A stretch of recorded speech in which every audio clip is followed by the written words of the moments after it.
It's fantastic. My grandpa.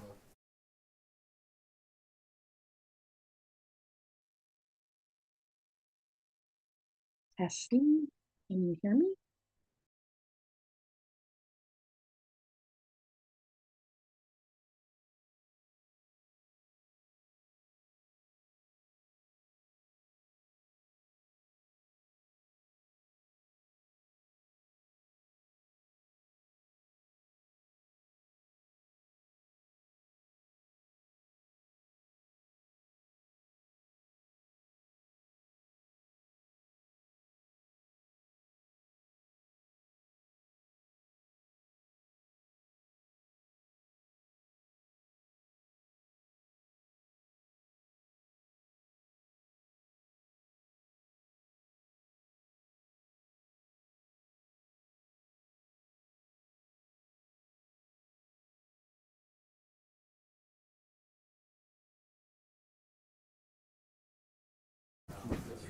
I know. Okay, great. I'll talk to you later. Okay.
Good evening, everyone. I'd like to call to order the regular Board of Trustees meeting for January 27th, 2026. Will you please stand and join me in the Pledge of Allegiance? I pledge allegiance to the flag of the United States of America and to the republic for which it stands, one nation, under God, indivisible, with liberty and justice for all. Thank you very much. Clerk, will you call the roll, please?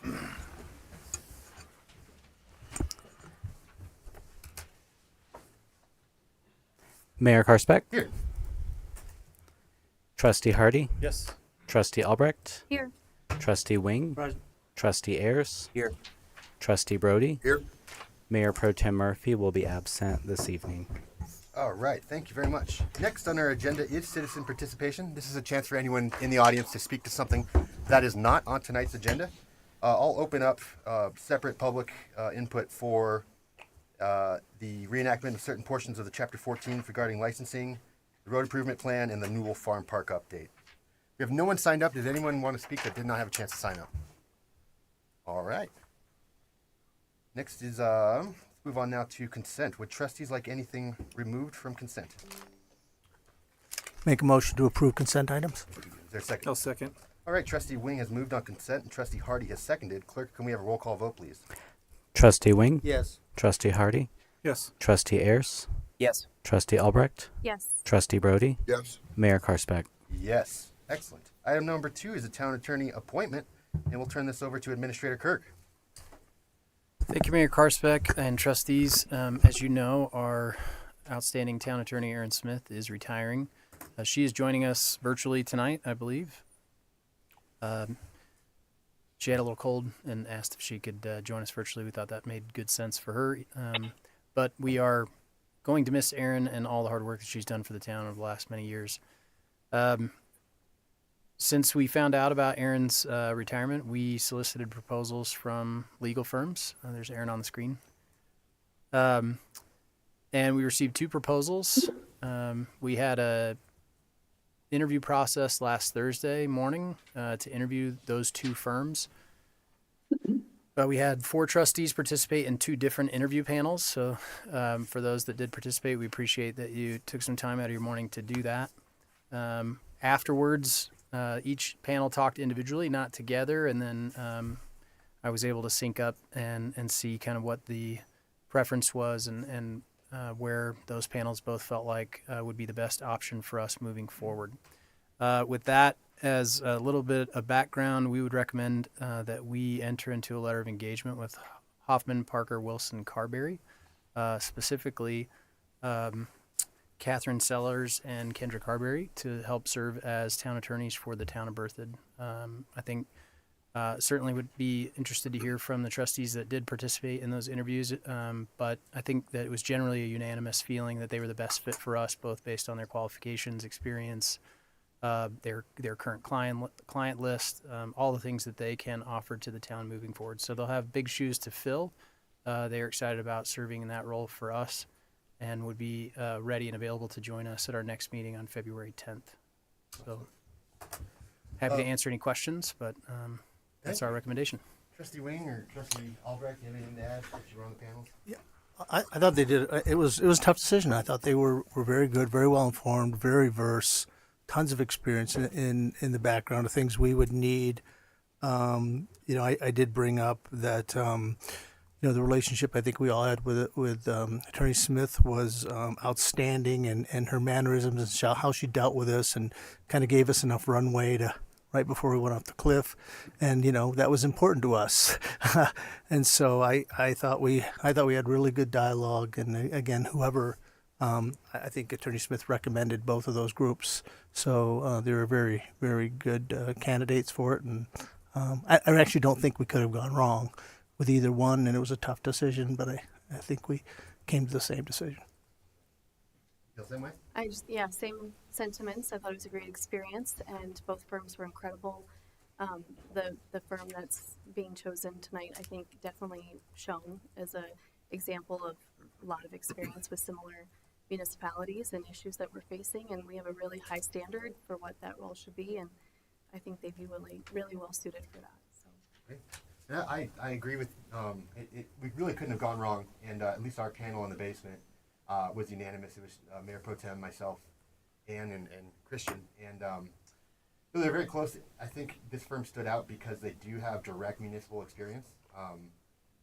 Both of them did their research, but I'm very happy that we're recommending this firm in particular. One further comment, as I was looking through their resume, it showed that they are currently working with 25-ish towns. And my question on that was, if you're already spread that thin with 25 towns, how in the world can you fit another one in? And their explanation that was really good, that actually associates work on all the other ones, and they would personally be handling us. So I felt that was appropriate for their response. That's right. Well, didn't they say they'd also assign some kind of assistant in case? Yeah, I mean, I think they have a lot of good legal resources available within their firm. One of the 2 attorneys that were part of that proposal has been supporting Erie. Erie is transitioning to in-house counsel, and so that will free up some of that time to be dedicated to the town of Berthoud. So it's good timing for us, good timing for them. Again, I think they have really strong experience that I think is going to be perfectly suited to what we need in the future. I agree. Great. Well, if there's any questions from any trustees, otherwise anyone would like to move on this? I just want to thank Attorney Smith again. The short amount of time that I've interacted with her, just great person. And again, I really appreciate the way she's helped guide the board without being heavy-handed. And to Brett's point, gave us enough room maybe to her runway, whatever you want to call it. But she'll be missed. And yeah, we just wish you all the best of luck in your retirement and enjoy it. Same. Yeah, thank you. That's a good reminder. I was focusing on this new group, but thank you very much, Attorney Smith, too, for everything you've done. We're very comfortable and it was unanimous when we hired you. And looking back, it's been absolutely awesome having you with us from COVID onwards. Your guidance has been extraordinary. So thank you very much. Well, and one thing that Thank you for those kind words. Oh, I was just going to say one thing I want to thank you for too is when we were interviewing the other firms, we talked about transition, and we know that you're willing to help them transition in and get caught up so they could hit the ground running with Berthoud. And so thank you for making that as smooth and seamless for Berthoud so we don't skip a beat, and we just appreciate that ongoing service. So thank you so much. My pleasure. I make a motion to authorize the town administrator to execute the letter of engagement with Hoffman, Parker, Wilser, and Carberry, PC for municipal legal services. Thank you. Is there a second? I'll second. All right, Trustee Wing has moved on this. Trustee Brody has seconded. Clerk, can we have a roll call vote, please? Trustee Hardy, Yes. Trustee Wing, Yes. Trustee Brody, Yes. Trustee Albrecht, Yes. Trustee Ayers, Yes. Mayor Karsbeck. Yes. Excellent. Item number 3. This is just an introduction. I apologize. I'll still open it up for public comment. I was thinking this was an actual public hearing, but this is the introduction for the reenactment of certain portions of Chapter 14 regarding licensing, and we have Audrey Bethune. Oh, awesome. Welcome. Audrey is one of our building techs in our community development department, and she's prepared the information for you tonight. So I appreciate Audrey and Ann Taylor and Brenton, who are here as well. Feel free to raise your hand, guys. Awesome part of our building department. They all three work really hard together, and as you can imagine, they have a lot to do. So You got a big certification this year, didn't you? We all three? three of us. Yeah. did. Great. Yeah. Welcome. Yeah. Thank you. All right. Good evening, Mayor Karsbeck and members of the town board. My name is Audrey Bothan. I'm a building permit technician and I'm part of the community development team for the town of Berthoud. I'm here with Brenton and Taylor, our permit techs on the team. This is an introduction for the revision of Chapter 14 of the Municipal Code. I think that's the one. We would like to propose an ordinance revision intended to improve clarity, consistency, and ease of administration within the town contractor licensing program as it relates to reciprocal licensing process. In addition, we had identified 2 related updates for clarity and long-term consistency.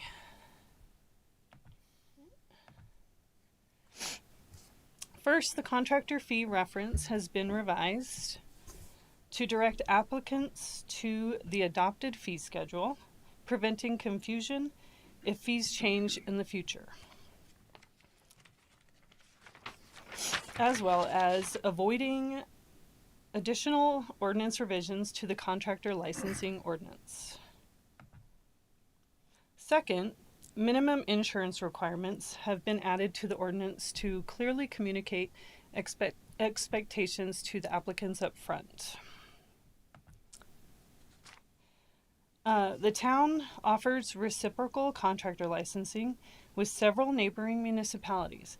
However, under the current ordinance, some of our contractor license classifications use names that differ from those recognized by the International Code Council and by local municipalities.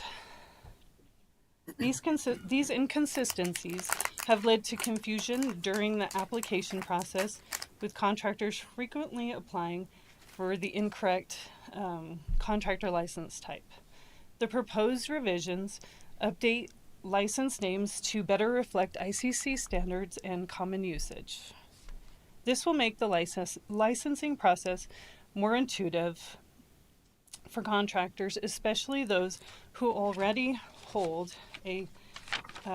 licenses in nearby communities and are seeking reciprocal approval. These changes will improve efficiency for staff as well. Aligning our classifications with those used by larger municipalities and ICC simplifies the review of reciprocal licenses and reduces processing time for permit technicians.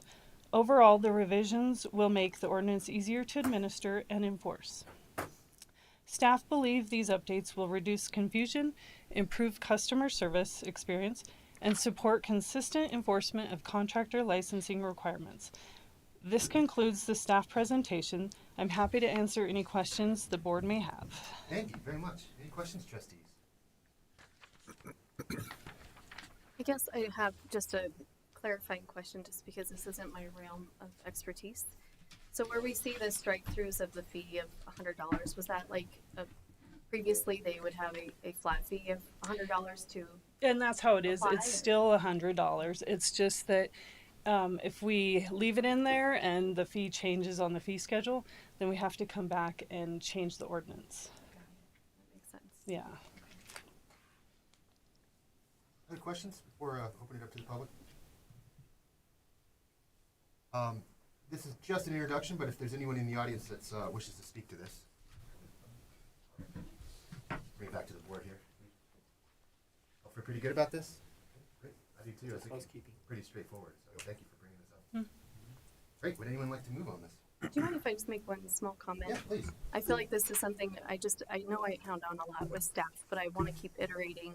I would really love a process at some point that we have in place where every interaction we have with a different type of customer, that we have some type of survey to say, how was your experience? Were you able to find everything you need? How timely was it, effective? That way we just kind of know if we're hitting the mark and what we can do to change kind of code and structure too, to help expedite or make that experience more impactful, if that makes any sense. I think it's a great idea. You brought it up before too. I love it. Just put a survey in with, I don't know when the receipt's filed or something. Yeah, even like a simple postcard, just letting them know we're grateful for their, partnership in our community and being involved in our community, and what could we do better to make it easier and, more of a great experience. Something like that. We could probably set something like that up on Community Core. After a receipt is sent or something, we can have an email sent that's a survey. I love Yeah. that idea. Yeah. Yeah. Yeah, we Go to absolutely. you guys, so if it would be helpful, I think it would. I definitely think that's a good suggestion. We do a lot of different outreach types, but I think surveys are really easy for people to fill out, especially if it's incorporated into a process they're already doing electronically. And so having additional information data is always a good thing. Yeah. And it's always nice to hear the positive comments too. I think Yeah. that's where I feel like a Hopefully lot of people will feel inspired. everyone pretty always strongly inspired one way or the other to do a survey. So. And we usually only reach out if we have an issue, but a lot of times it's nice to kind of prod out some of those positive engagements too, so we know where we're getting it right and get to celebrate staff for those wins too. So Well, surveys are nice because they're quantifiable too. I mean, we do I say our team does these the B4, the Berthoud Builder Breakfast Burritos. Is that right? That's the acronym. We do those several times a year to talk through code changes or issues with builders that we work with a lot, right? And then have great participation there. But those are good qualitative opportunities to talk, but it's nice to have some quantifiable information too. And especially on a building permit side, we get homeowners that come in and get building permits who aren't showing up to the B4 breakfasts. So anyway, great suggestion. Yeah, thank you. If there's nothing else, if anyone wants to move on this. I don't see a motion for this. Oh, I'm sorry, it's an intro. Just an introduction tonight. Thanks, I guess. Mayor Karsbeck. Yes. Tonight is an introduction, and so there is not a motion necessary. This will be back for a public hearing at the next meeting on February 10th. I did want to add just a little bit on this last slide that Audrey brought up. The section that's displayed on the screen right now is regarding business licensing. In the meeting packet, there were some red lines that didn't show up properly, so I did want to bring this to your attention since it was not readily visible in the packet.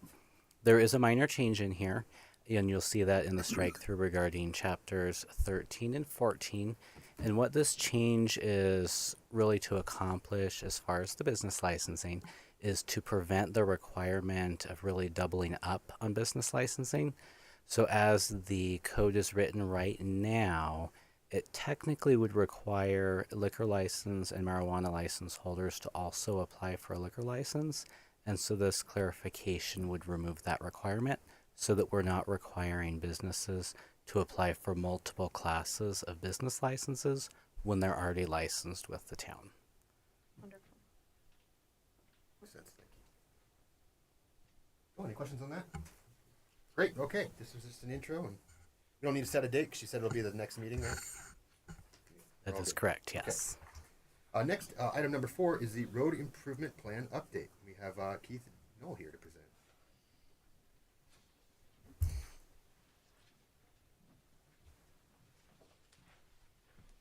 Welcome. I'm actually going to pass this along to another staff member, Daniel Buendia. And he has not yet had a formal introduction with the board, so I wanted to take a moment to do that tonight. Daniel began with the town of Berthoud in July of last year as our Public Works project engineer.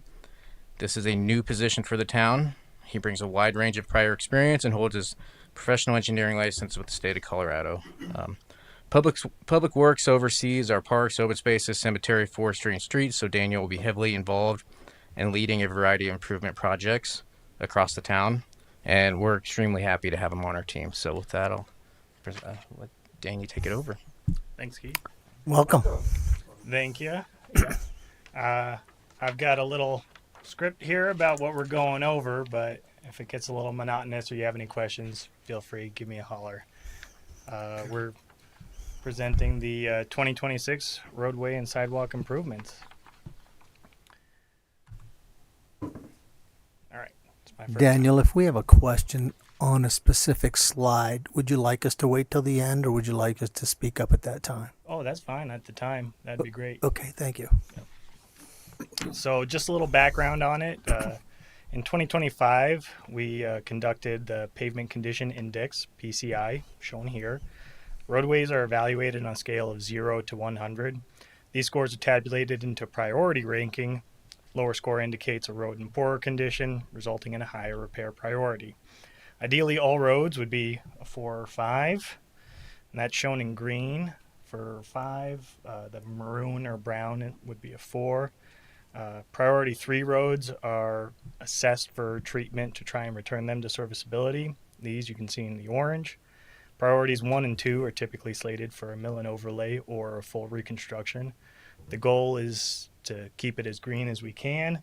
Luckily, right now, after all the strenuous work from our team, we're seeing a lot less pinks and blues. So here's an example for work completed the last year. Pavement at intersection of 10th and Spartan was fully restored. It was also, at the time, upgraded with ADA compliant ramps and widened to accommodate a full bike lane and on-street parking. Here, Welsh Avenue received a mill and overlay to restore the road to effectively new surface. This slide shows an example of the sidewalk replacement completed last year as part of the 5-year sidewalk replacement program in Old Town. And here you can see a map of the road work completed since 2021. Over that time, nearly 24 miles of roadway were repaired, replaced, or constructed new. This represents almost 28% of the town's total roadway inventory. Green roads were identified as priority 1 and 2. They required a full mill and overlay or reconstruction. And the blue roads were sealed with chip or slurry. This slide is highlighting the progress of the sidewalk replacement program since 2021. To date, approximately 24,000 lineal feet of sidewalk have been replaced. That's almost more than 4.5 miles in town. Note that in years 2021 and 2022, work on sidewalks was only completed on those adjacent to the roadways that were being repaired. Starting in 2023, the 5-year sidewalk replacement program was devised to repair additional sidewalks in Old Town. This map is showing the updated 5-year roadway improvements plan. White is indicating the planned roads for maintenance this year. That will be included in the bid packet. Blue is representing projects scheduled for next year.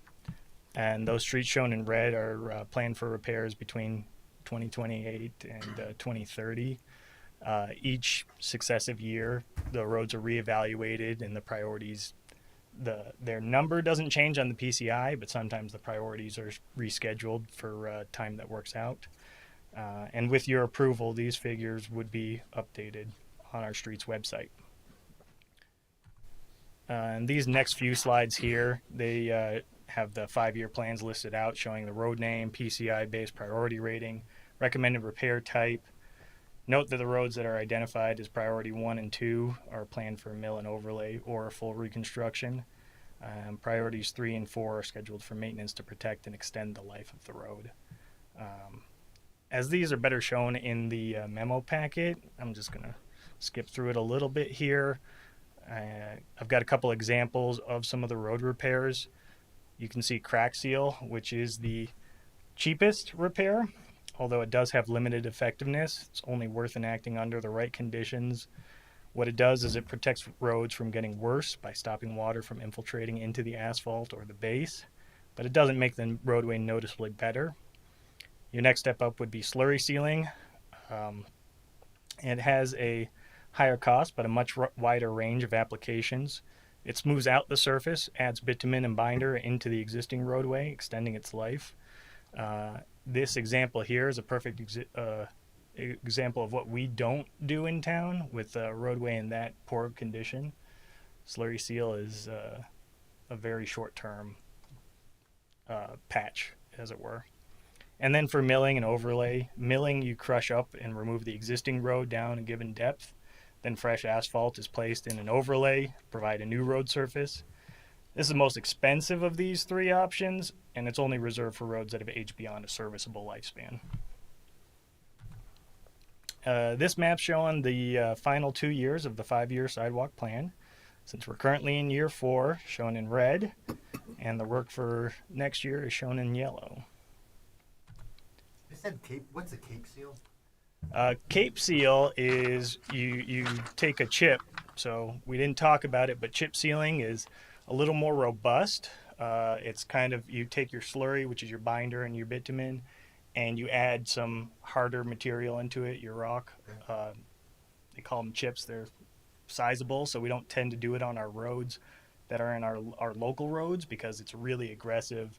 Kids can fall, scrape their knees. You're going on a skateboard, you're not going to like it as much. So if you put down the chip, which is a really good hard material, and then you slurry seal on top of it.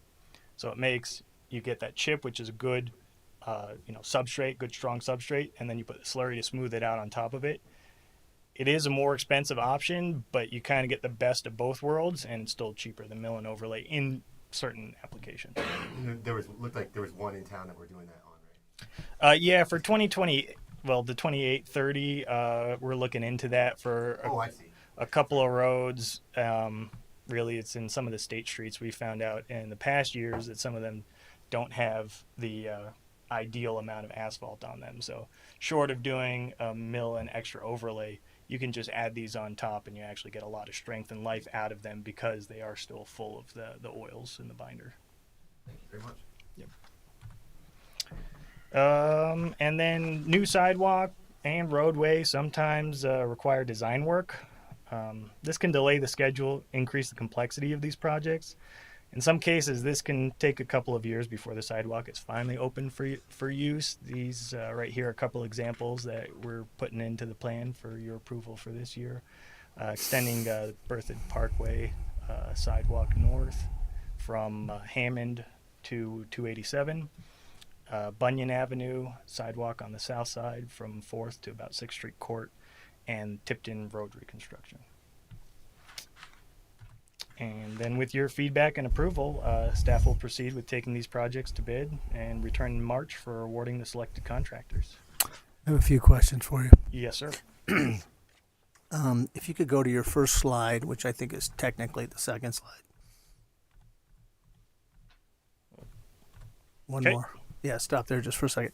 before I get there, the developer in my neighborhood said that residents are responsible for repair on their sidewalks. It's public roads. Can you clarify when a sidewalk is the town's responsibility and when it's a resident's responsibility? So in our development code and in our municipal codes, it actually states that the sidewalk is the responsibility of the adjacent homeowner to maintain, repair, and make sure it's passable. As part of what we see as staff, as public works, we find these areas that are in such disrepair that it makes sense, both financially for the town and for the community, that they should be repaired to maintain the integrity. But if I'm hearing you correctly, technically the letter of the law, the residents are responsible financially for repairing those. Is that an accurate statement? Correct. So the town is elected to take it upon themselves financially to repair those. Is that what I'm understanding you to say? In certain instances, especially this is for Old Town reconstruction sidewalks. We also tend to do it alongside any of the roadways that we're reconstructing so that we can get the concrete trucks in there beforehand so they don't destroy the new road that we've just put in. Okay. And then are any of the roads that we maintain cement? No, none of those in town. Okay. And then now to this picture. So up in the top left-hand corner, you can see there's an orange and red line all the way up. I drive a big pickup, so it doesn't bother me. But driving on that section of road is like going over perpetual speed bumps, and it's cracking pretty aggressively right now. Yes. So you just might want it's. I've heard that's just a terrible, whether it's bentonite or whatever it's called. I've heard that there's just a ton of undulation there on the ground. So I don't know if that's on our radar. And again, I drive a big vehicle, so it's not bothering me, but I know it's an issue, and it's been brought up at the Metro District meetings. Mm-hmm. Yeah, if you're talking about both sides of Grand Market Ave over there. Yep. Yeah, it's definitely on our radar. There's part of it on the west side that was actually kind of bundled up with the Heron Commons project, and then after that was completed, it was in need of repair. Repairs were enacted. They were insufficient. And so we're working on following up on some of those repairs. I can't believe the original grade was the way it is today. Do we have any recourse on going back on who did that road, on them being liable for that at all or not? I think we're fairly settled on that one. Yeah, so Grand Market, typically the warranty for infrastructure construction, the developer warranties that for 2 years after substantial completion. A lot of times we don't see road issues until years later. In this case, that one started to heave sooner. We did require the developer to make some fixes. They were not sufficient. That will be fixed with the next phase of Heron Lakes unless we have to fix it sooner. It is no longer under warranty. We don't have surety to take. So typically when infrastructure is constructed as part of a development, we collect either a letter of credit or a bond, which is like an insurance policy we can take if the developer doesn't do what they're supposed to do within the warranty period, and then we spend their money to go fix it. After that warranty period is expired, it's the town's obligation to repair. That said, everybody knows that their next phase on the north side of Grand Market, if the road hasn't been repaired before that, because it does undulate, and that's because that soil quality is so bad, and it'll start to pump, and it gets worse over time, right? But if it becomes impassable, it creates a safety issue. It is not a pleasant road surface today, but it is passable. Sure. If it starts to fail, we might have to deal with it It's sooner. just breaking Otherwise, up they pretty will quick be- in some of the dips. Yep. Where Brett it's, starts catching air in his truck. are there any restrictions on vehicles, commercial vehicles that can go on that, like 18-wheelers? Because they're pretty rough on roads. No, we don't have any roads that have weight limitations in town that I know of. Okay. I know this has come up before on like Welch Avenue, for instance. That's something we can be mindful of, but those are really hard to police, especially in a commercial area. And so instead, what we expect is that road is designed to accept that kind of traffic. And to be honest, I'm not sure that this one was. McDonald's will get semis in there to unload, and Yeah. so okay. This- Nice job on your presentation. Thank you. Thank you. That road, yeah. So if I hear it correctly, if we don't have to get in there in the meantime, then the developer would be required as far as the next phase to fix that. That is our expectation. Yeah, and actually we do still have a bit of the previous scope of work that hasn't been completed yet that might help with some of that, but certainly wouldn't replace the road. That's related to the Berthoud Commons project. Yes. Danny, that's what, yeah. So Berthoud Commons is the commercial piece on that south corner. That is not the Heron Lakes developer. Those are different development firms, but they do have some work left to be done related to their work. And then again, when the Heron in Lakes this piece section, develops where on the north where side. this is, in that area? Oh, okay. Great. Yep. Thank you. Yep. Thank you. Questions? Is that That was it, unless you have any more questions for me. I have, questions, Trustee Albrecht? I guess I have questions on what we're approving as far as the projects.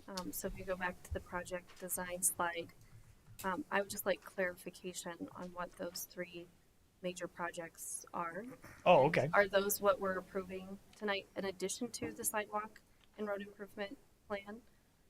And what we're going out to bid for, or is it all inclusive? It's all inclusive, and these three designs are just the examples of areas that needed a little more intricate design than just simple replace in situ because of the complexity of the area. Two of them, there was no sidewalk. The road on Tipton was also experiencing some substrate issues. Okay. And just what the Berthoud Parkway sidewalk gap, can you just clarify what that is?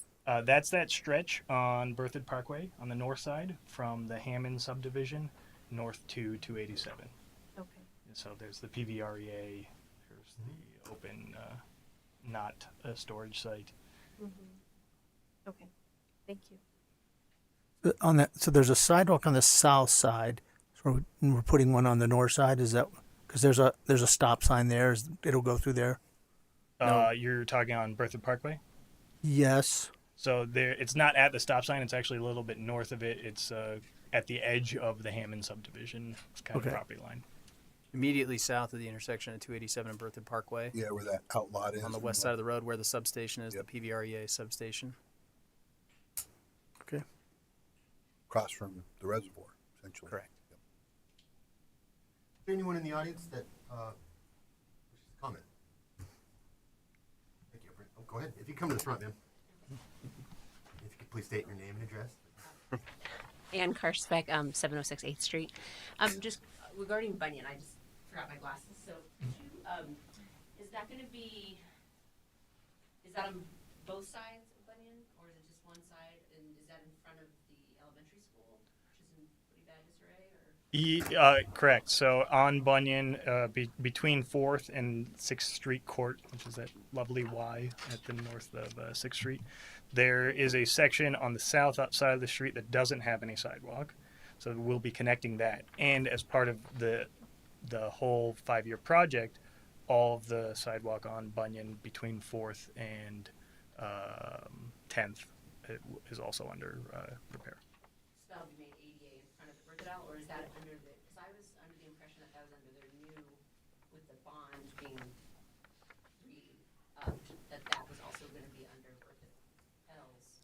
This is not on their property. So it's not the one in front of them. I think anything in front of the school district is still a public sidewalk under the town, right? There's portions of their sidewalk that I believe go outside of public right of way, but the project that Danny is talking about is on the south side. There's an empty lot across the street from Berthoud. That's what we're talking about in this project. That's the new portion. However, on the north side within the public right of way, any sidewalk in disrepair will also be under this project. Awesome. Any comments? Good. I'm excited by this. Thank you. Not only the Bunyan thing, because I walked my nephew, including the day to school. So Mayor Pro Tem Sean's brought this up before, and now I can experience what he's talking about. And then also to be able to connect that sidewalk to the intersection at Berthoud Parkway. It's a long time coming, and it's really great you guys are tackling that. So, not a long time coming is the wrong way to say that. I'm very appreciative. I think it's something that we've talked about many times over the past many years, and so we're excited. Yeah, with the there's no opportunity to get developer that to done. tie it to, so I'm just really grateful we're taking that on. a lot of people. It'll help connect a lot of people to the other side of town that don't have a physical connection right now beyond the roadway. Thank you. I do have one more question. With the road improvement, does that include any more bike lane striping? Do we know? We replace striping if it's damaged during the road improvements. We don't widen roads unless they are part of the larger master plan on it, which would increase bike lane. So it's not really to build new bike lane where there isn't room for it, but certainly the striping would be refreshed at the time and sharrows installed. For example, like when Fourth Street wasn't widened, but those bike lanes were striped in, or are we planning to add those to any new locations? With this plan? Not that I'm aware of. Most of them are in the local roads or areas that already have it. The Gateway Park Boulevard, that already has pretty decent bike lanes. And I also want to say the road improvement and sidewalk improvement plans to this point have been phenomenal. Just seeing the downtown become accessible. We did a walking tour with Mayor Karspek many years ago downtown, and it was dangerous at best as a capable walking person to go through our downtown. So seeing that change over the years has been. I forgot we did that. Yeah. Chris had to push you were in a wheelchair, but we had to push strollers too. We did a walk audit of downtown to see what it feels like to be in other situations. It was almost impassable in some spots. It was impassable in some spots. Well, as someone with a baby in a stroller last year, it was like four-wheeling. Yeah. So it's amazing seeing it come along because of that. So thank you guys. Thank you. Make a motion to proceed with soliciting bids for the 2026 road and sidewalk improvement projects. Second it. All right, Trustee Wing has moved on. This Trustee Hardy has seconded. Clerk, can we have a roll call vote, please? Trustee Albrecht, Yes. Trustee Wing, Yes. Trustee Ayers, Yes. Trustee Brody, Yes. Trustee Hardy, Yes. Mayor Karspek. Yes. Excellent. Our final item tonight. Thank you. Very much, Daniel. Thank you. Great hire. Thank you. The few discussions I've had with Daniel has been incredibly knowledgeable. Great. To ramp up in that amount of time is incredible. So thank you. Our final item tonight is the Newell Farm Park update, also by Keith Knoll. All right. I'm going to do a quick introduction and also pass this one along for a minute.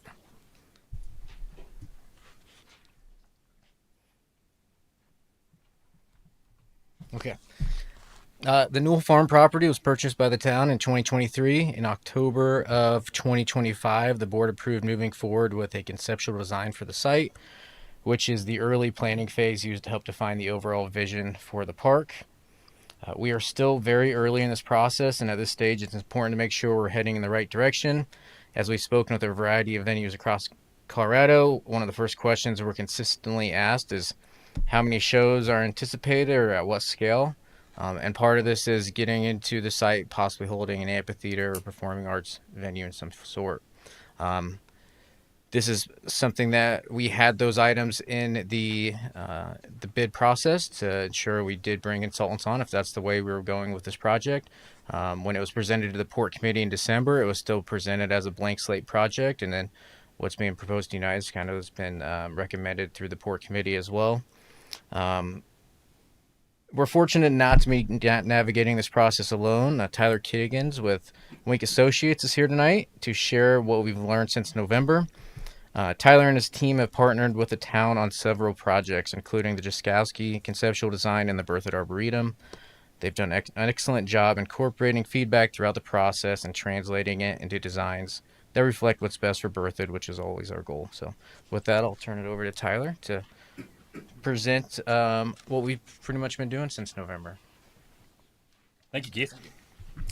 As Keith mentioned, my name is Tyler Kiggins with Wink Associates. We're landscape architects based out of Denver. We're working on this project with Simple Brown. They are architects based out of Denver that have a lot of experience designing amphitheaters, performance art spaces, and that's why we brought them on board for the project. I'm going to just give an update on the Newell Farm Park, a little bit of schedule, a little bit about a previous port meeting, and then, as Keith mentioned, we have reached out to numerous other amphitheaters and people that basically run events and talk to them for their experiences, their advice after they kind of learn more about this project. So I'm also going to share some of those insights as well with you tonight. Just a reminder, the Newell Farm Park is on Highway 56, just east of the Berthoud Cemetery. Right now, it's at 13 acres, so it's the old homestead portion that you see more on the left, but also then some of the farmland that's on the right. And just as a reminder, a lot of the structures on the site are to remain. They are of historic status, and they are to remain. As Keith mentioned, we kicked this off. Would you just clarify what you just said, please? Yep. There's some of the structures on the site right now, like the historic farmhouse itself, the home, that has to remain there in perpetuity. Okay. Like no changes or alterations. It looks like there's 5 or 6 buildings around. Yeah, there's a couple. There's other buildings that are also part of that. There's an old shed. Okay.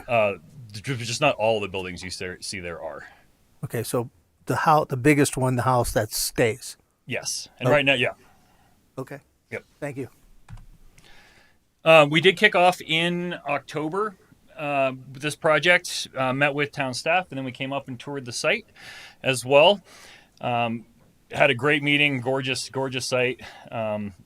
We then went from there and we went into what we were calling stakeholder interviews, but they're also just the similar facilities.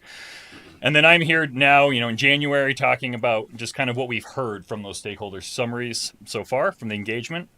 After tonight, if we get some good direction, our goal is to take everything we've heard so far and we're going to put together a 10% design concept. So really early on design concepts, 3 different options. And we're going to have what's called like a design charrette with town staff to go through the options and see if we come up with something that everybody likes. And then we'll bring all that whole design together into one preferred concept plan that would come back to you guys as well. And potentially even going out to a survey to the town as well. And then right now our goal is to have the project completed, the master plan, the final concept plan, and any of the graphics completed by May of this year. So there's kind of 2 portions of it. There's the amphitheater portion of the park, and there's also the park portion of Newell Farm Park. Keith actually brought the park programs, what we were calling it, to the port committee back in December. And so right at that time, we were looking for just feedback on what type of program elements and items should be in this park. What should it look and feel like? Should there be a lot of soccer going on here, or should it just be soft surface trails? And so Keith presented both this active park, which would be more of like the soccer, restroom facilities, food trucks, volleyball, all the kind of typical or more typical park elements that you would see. And then the second option that was presented was more of a passive naturalistic park, where you have maybe soft surface parking, trails, maybe there's a dog park. It's just a lot softer, not as much built up. You still do have some of those required elements or improvements with a lot of parks anyways, but then from there, I can blow that up a little bit too. We would start to take this proposed program and amenities, and this is what we start moving around in those 10% concepts and just, does this fit here? Does that fit there? How do these go next to each other? And we start, oh no, fire pit's no longer there, and we take that out. So we just go through this process of narrowing everything down to come up with what everyone's looking for. So the port committee recommended going with a passive naturalistic park as the park approach. Then on the amphitheater side, when we had our kickoff meeting for the amphitheater, then we came up with 4 kind of guiding principles that the town, Butch and Sarah, the previous owners of the property, everybody felt like was going to be a strong message moving forward and what they felt like the amphitheater could be. The first was a family-friendly place. Kind of keeping it like it is now, family-friendly, maybe alcohol, maybe it's BYOB still, free parking, just that community sense and that community environment. Impeccable sound, really having efficient, effective speakers, sound equipment. That's also so you hear it well, but it's also so we can direct the sound and make sure it's not leaving the property as much as well. Providing shade. This image on the slide right here is from their current concert series that they have one concert a year at. And so they have the luxury now of 100 years plus of old trees growing on the site. The new portion where there could be an amphitheater might not have these trees. So we start to have to think about tensile shade structures and anything else until other trees start to get larger. And that was a high priority just because a lot of these events do happen in the afternoon, or they start to happen in the afternoon. And then the very last piece was the visual cues. So maintaining just that rural farming identity of the Newell Farm as it is right now, and have that come through in the look and feel of the place in the park and the amphitheater in the future.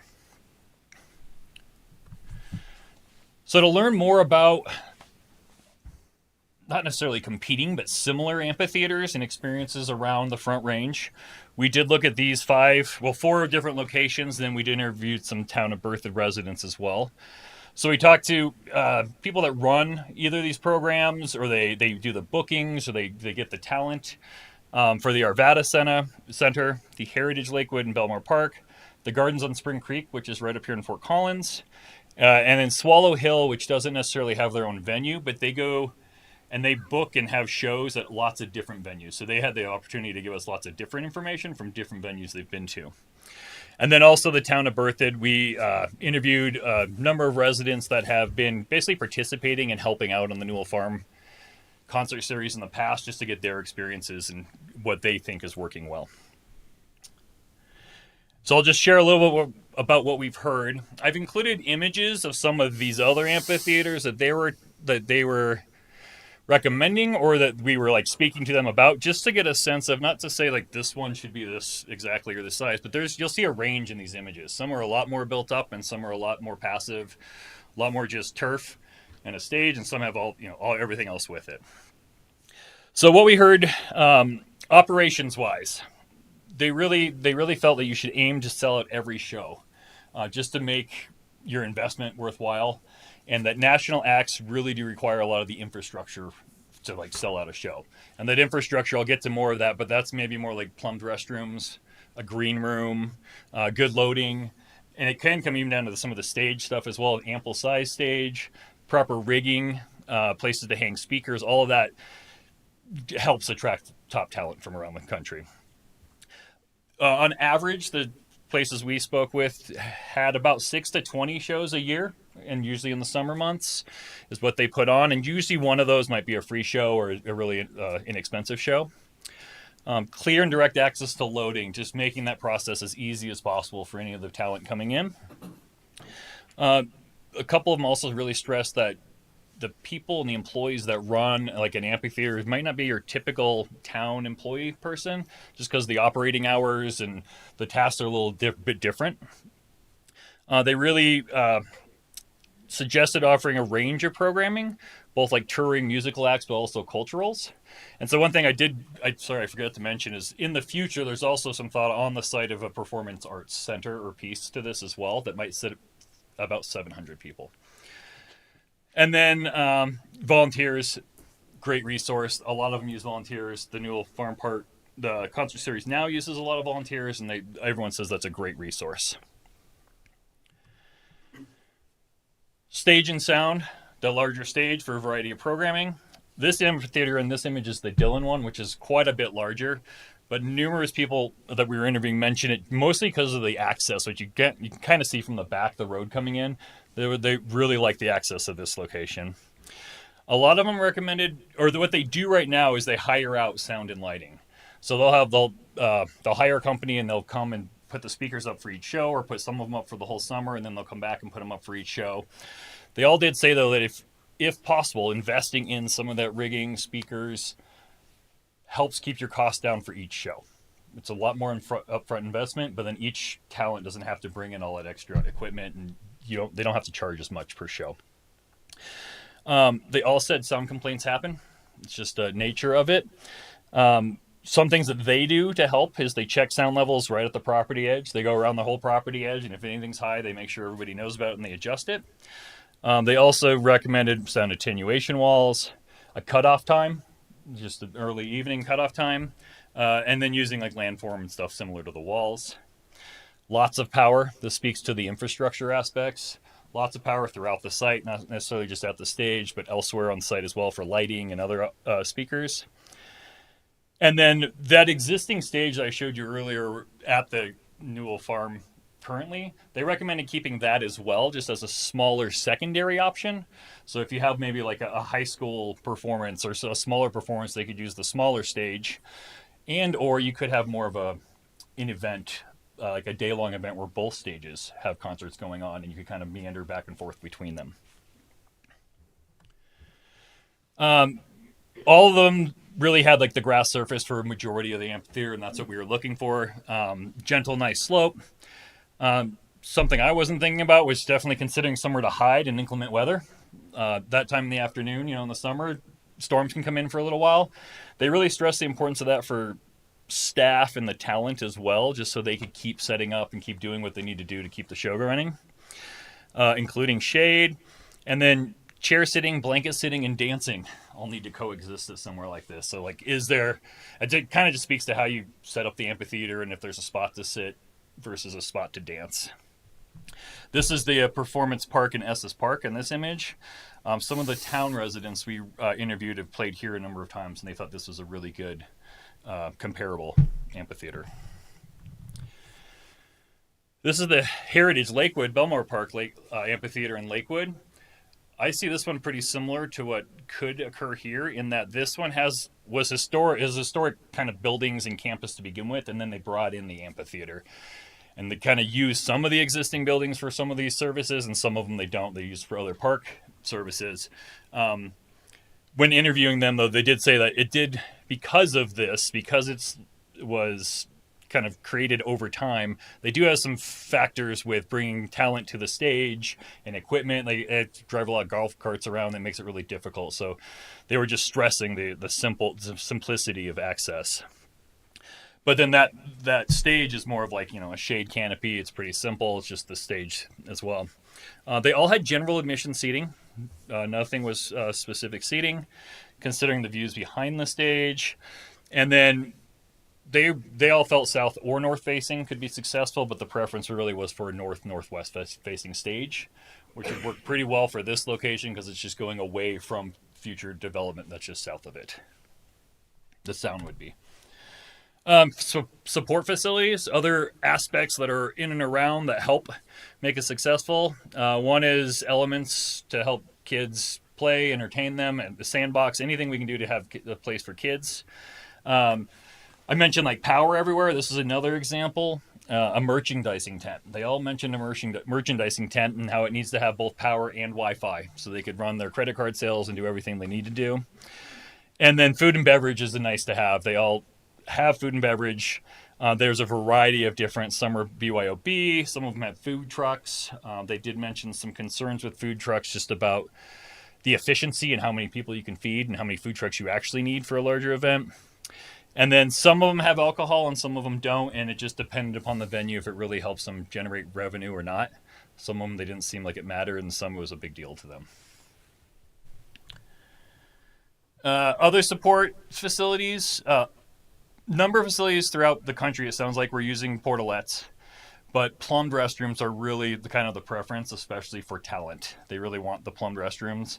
A green room is a great amenity. Parking is the largest concern. Always make sure there's enough. Emergency access, even the first aid tent. And then climate controlled storage, like a building where they can just store some of their equipment and make sure it's safe and out of the weather. So that was kind of the big of these different topics, what we really heard about from these different facilities, and we summarized them, and these were all the things we kind of kept hitting over and over again. They kept telling us in each interview. So we're going to take, like I said, we're going to take that information, we're going to go into these 10% design concepts, and these are examples from when we did Wagner Farm Park, where we just do some relatively quick drawings where you start to just move shapes and program elements around. And so this is what we're coming back in February to work with the town staff on, just working through these ideas moving forward, keeping in mind the passive park program from the port recommendation, the amphitheater priorities, then everything we've learned in the stakeholder interviews. And with that, Keith? Thank you, Tyler. Yeah. And so in the packet, we passed a couple questions along to you all about, the direction to start working with the design on a passive park, including an amphitheater and possibly performing arts center as well. And then when you start getting deeper into that, it's, okay, what are you trying to do with the amphitheater and stuff? A lot of these venues brought in, like, I know we were talking to their staff, and they're like, if we could do it now, we'd add this, and this. So we were hearing a lot of that. even though those venues don't have those things either, but they make it work.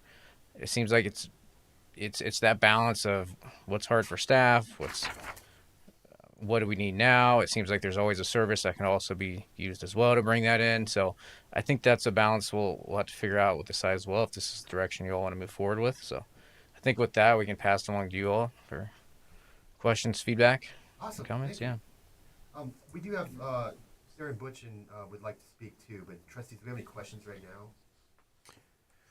Yeah, you mentioned they a whole bunch of times, Yeah. and then stakeholders. Can you just give a little more detail on who they are? They would be the employees of like the Arvada Center or Swallow Hill. Okay. Those people that we interviewed. So you went out to the pictures of the ones you we showed, spoke and with all you. the people that run those centers. Oh, great, good, okay, very good. And these were all municipally owned. They're not entertainment districts or nonprofits or anything. They're all. They're a variety. Oh, okay. Swallow Hill, private. private, Nonprofit, yeah. nonprofit. Gardens on Spring Creek in Fort Collins is run by City of Fort Collins, but then is partnered with Lincoln Center. Lincoln Center, and then there's a nonprofit that's also partnered in there as well. But Do you guys? How does that translate to us? We're looking at a municipally owned. I'm guessing, right? Not trying to bring a nonprofit into this, or. I think that's something we still got to figure out Okay. why exactly they did that. And then you might have to correct me. I think Arvada or Lakewood was previously owned by the municipality and then became separate. I One of them was don't remember separated. which one. So yeah. Do you have any other questions? Yeah. Sarah Butch speak. Slide 20, you didn't go over at all. Oh, this one? Yep. Yeah, I was gonna see if it came up.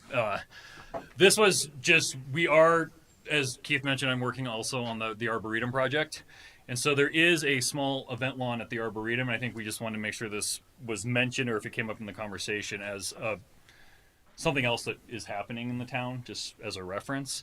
This event lawn in the Arboretum, though, is about 0.4 acres, a little less than half an acre. And it has a slight slope to it, but I will say that we weren't really thinking about this in the same way as like an amphitheater. This at the time was more about wedding ceremonies, wine and cheese festivals, like a slightly different. However, there's still like a band shell there, and you could still have some music or somebody play, but there's none of the infrastructure there. It's just the band shell and some power. And this has parking, and there's more parking that's going to come as we do the Arboretum, and it's got roads right there. Correct. It's got the main road from a traffic standpoint that would feed this. What's the negative, and what's the capacity? Would you guess on the event lawn? For the Arboretum? Yes. We think it could be like live music. We think 800 to 1,000, but it doesn't really have like the amphitheater setup, where you don't have like the steeper lawn, you don't have like the speakers and all that other stuff. And does the current lot does it have a pretty aggressive grade where it would have that, or is that going to have to be made? Do you understand the question? Out at Newell, Yes. we would make that grade. So you would make it here then too if you had to. We could have, yes. Same thing. You They're could have, both they're both flat lots. yes. Okay. Yep. I guess I do have one quick question. Can you clarify when you said the passive park space versus the amphitheater space on the Newell Farm map? Where are those lining up? I think right now, it's nowhere. We don't know yet. I think that's part of the 10% design concepts. There's been talk about the amphitheater kind of in the southwest corner, facing north. But I think that's all part of those drawing concepts that we start working on. Okay. And so, like the lot that has the structures on it, will there be implements on that side? Are there intended to be implementations on that side, or that is kind of that west Yes. portion is left? I think all 13 acres is up for Except for the existing buildings. Yep. Okay, thank you. Yep. That's what I was.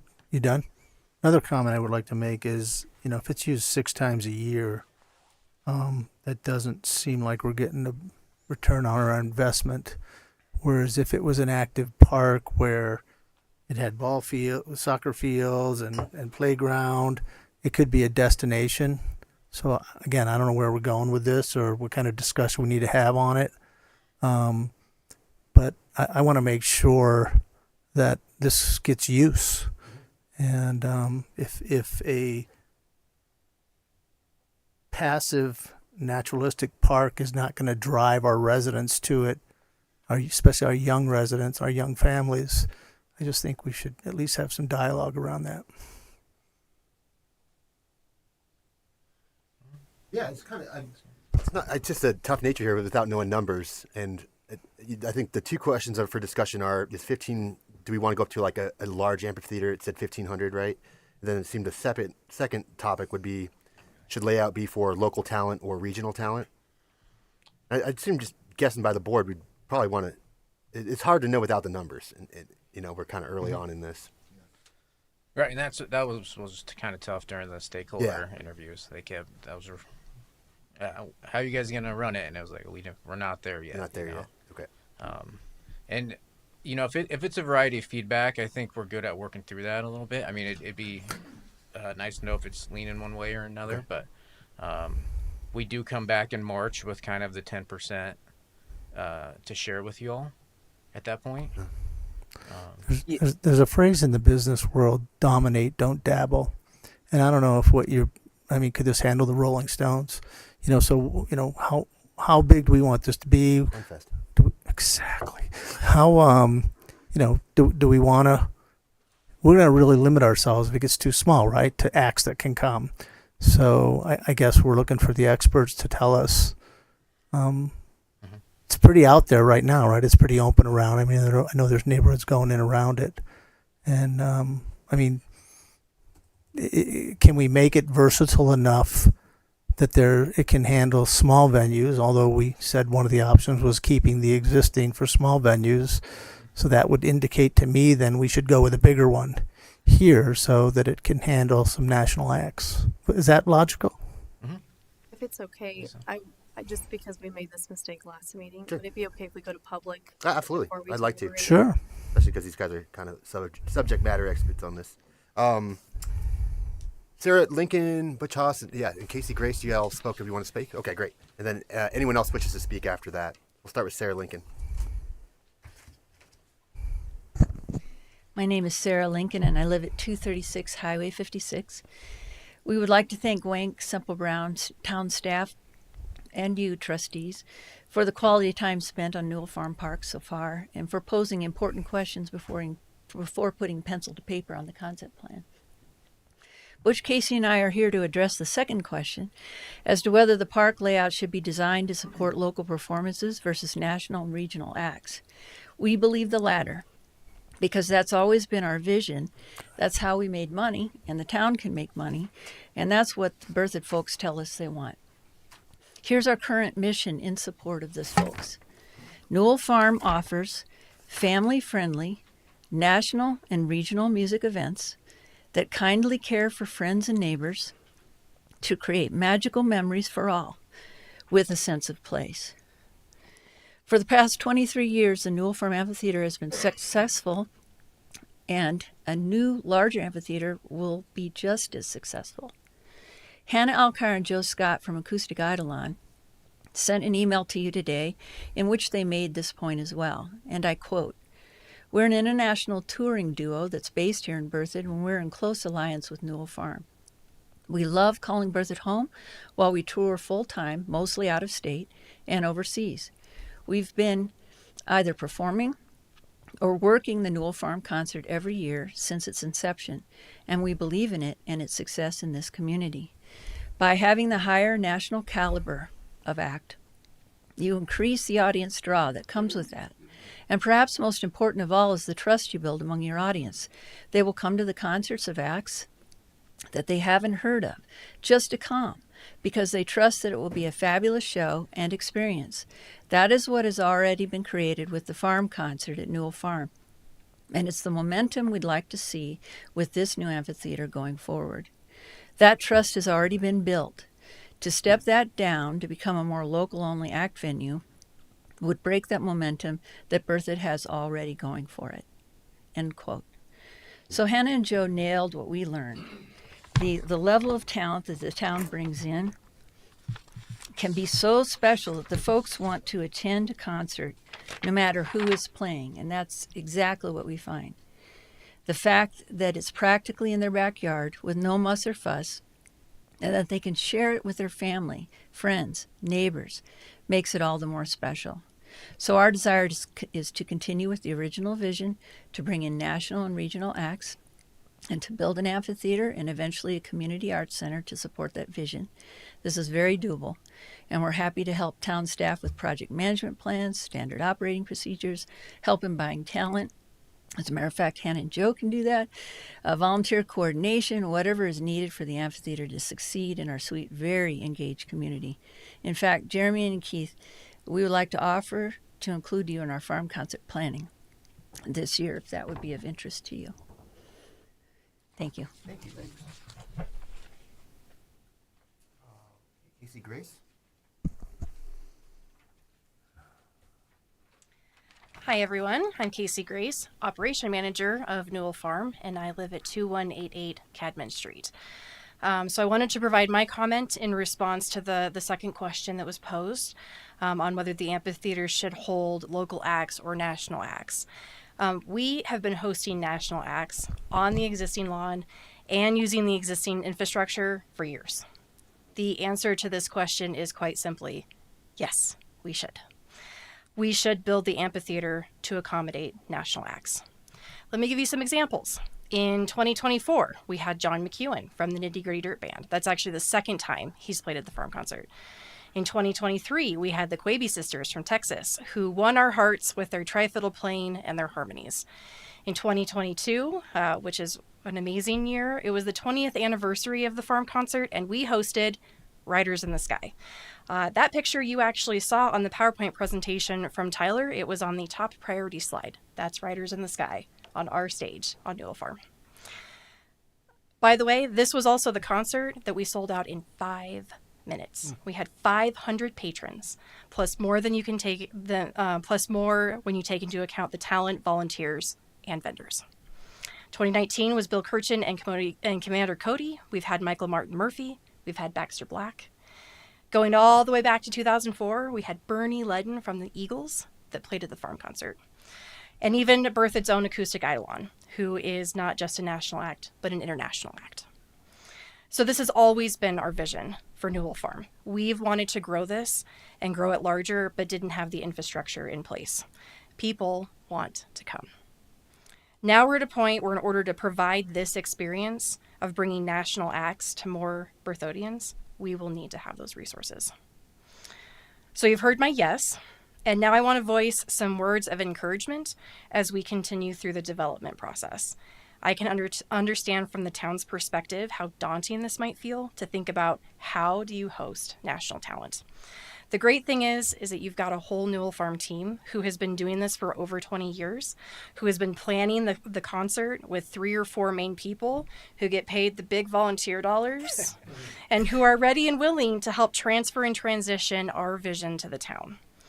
We, the Newell Farm team, are here with you every step of the way to ensure the amphitheater is a success when it opens, and so Berthoud can attract and maintain the national talent we believe our town deserves. We've even thought about the inclement weather and have a safety plan implemented that we had to use last year, well, I say last year, 2024, to handle patrons, talent, and volunteers.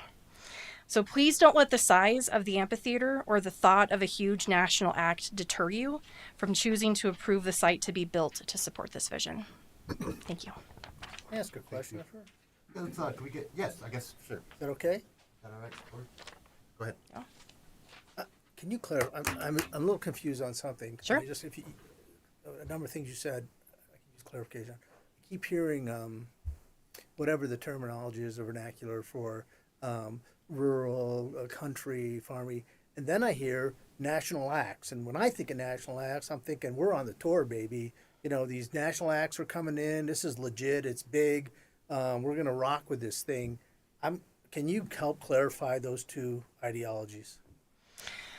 Yeah, we get to take a national act that, you know, you think about the big tour buses. I mean, John McEwen, when he arrived, he had a whole team of people and managers and family who all joined him. We hosted him and everybody else because we have the knowledge on how to host our talent comfortably, and make our venue accommodating for them. So you can take something that's more rural and still accommodate national If I hear talent. you right, it's kind of like a bigger is better. The big tour buses, big names, national acts. That's what you're saying you'd like us to consider, right? I'd like for you to consider, the whole spectrum of, national, because you have national that's like the really big, like I heard you say Rolling Stones. You've got, John McEwen, who we were able to get still 500 people, Riders in the Sky. It shouldn't be if we had a little quaint local thing, we Yeah. have an existing thing, structure we can use for that potentially, right? If it was, I'm making this up, if it was 150 people. Sure. We got Yeah. something that would accommodate that. But for the next generation, for the town to make this generation investment, you're thinking bigger, right? Sounds like. I would not I don't want to limit it by Okay. making the venue too small. You totally answered my question. Thank you very much. Yeah, you're welcome. Thank you. Butch Haas?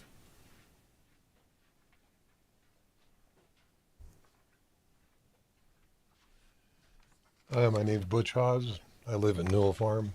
I'm blessed. Thanks for letting me address you tonight concerning the Newell Farm Park Amphitheater. You've heard from Sarah, you've heard from Casey, and you've heard by email from Joe Scott and Hannah Alkire of the National Touring Group Acoustic Eidolon. And that vision of the Newell Farm Park Amphitheater is already in place and has been for 23 years.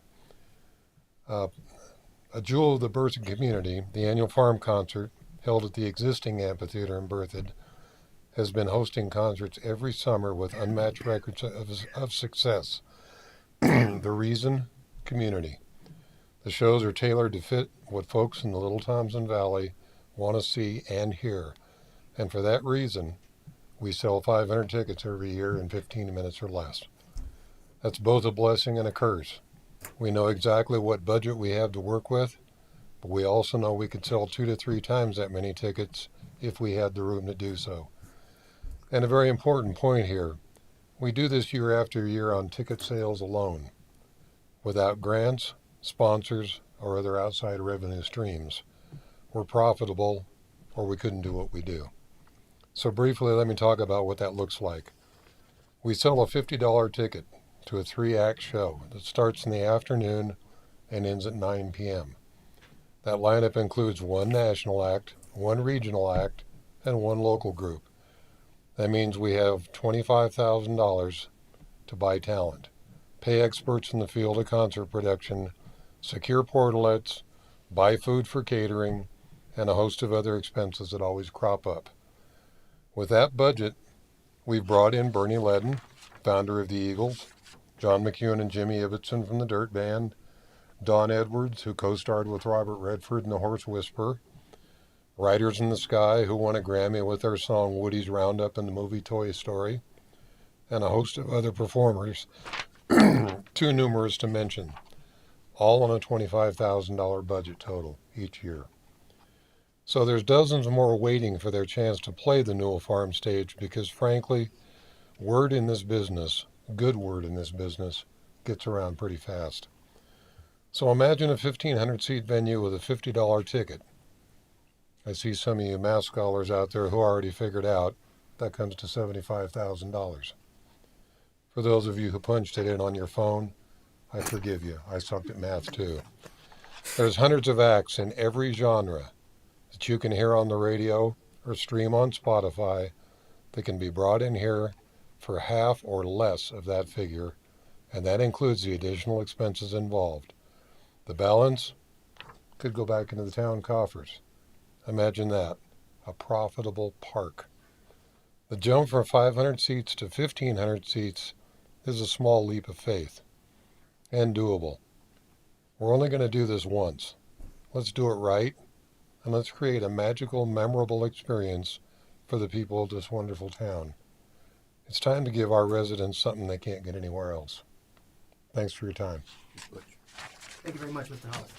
Is there anyone else wishes to speak? Any questions? I have a question, but maybe you're going to open it up to all of us for discussion, right? Yeah. Oh, wait. Okay, no questions for them in particular. No. Okay, we'll bring it back to the board. How many seat? What's the capacity at Red Rocks?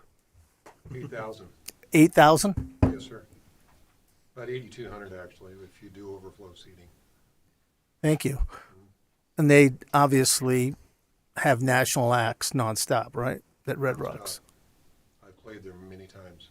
You've played there? Oh yeah. Congratulations. But by the way, I love the place. I cannot believe your budget. I mean, that is how you make it work on 25 grand. It doesn't make any sense. So congratulations on that. That's really unbelievable. So Sarah and I make hundreds of dollars every year on nice. Big hitters. Retire.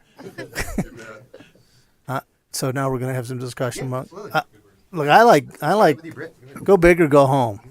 If we're going to do this, we've got the land.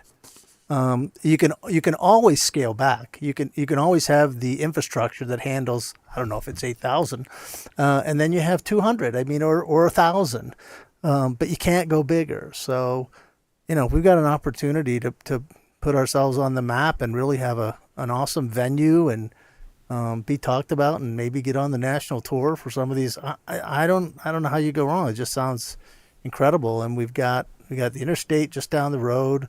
We've got fields where we could put parking if we needed it. That's the town's issue, but I'm kind of excited about it. I think there's real opportunity here. So you go down to Lowe's and you flag down one of the tour buses and say, Exactly. Yeah. Trustee Hardy, how do you feel? Feel the same? yeah, it's a neat project. Trustee Brody? Yeah, I'm interested to see the concepts. I think it's, the economic Red Rocks is a magical place to see a concert. If you haven't been to one, you should go for sure. It's an amazing place to see a concert. Not all acts will go there because the economics don't work for them. Like they want to go to a 75,000 seat stadium. Sure. But you're still going to get those acts that are doing it for the love of the music or their craft, right? And they're going to go to those small venues because it's special. So I think if we can, make it work, and then also have a park, and that's one of the cool things about Red Rocks. It's a park. People are there running up and down the stairs during the day. You've got all the trails. There's a reason to be there other than just the concert. So it's that multi-use piece that creates a true benefit for the town as well. So excited to see what the concepts look like. Yeah. One thing too, I really like the sounds of flushable toilets, and especially for the acts that come. They don't want, Mick Jagger going to the porta potty. I can't quite envision that, but They do have some pretty fancy porta potties that have. they do. water. I agree with you. Trustee Ayers? Yeah, I agree. This is a great opportunity for those acts that need a little bit more incentive to come. 1,500 if we can fit it on the site. That sounds good. I mean, Sarah and Butch and Casey are the experts, so I would kind of defer to them for number. But especially in one of those slides, you said that feedback from these other places was that it's good to sell out, whether or not empty seats are kind of, it's not popular enough to come. So it seems like 1,500 would be easy to sell out for most, if not all, these acts.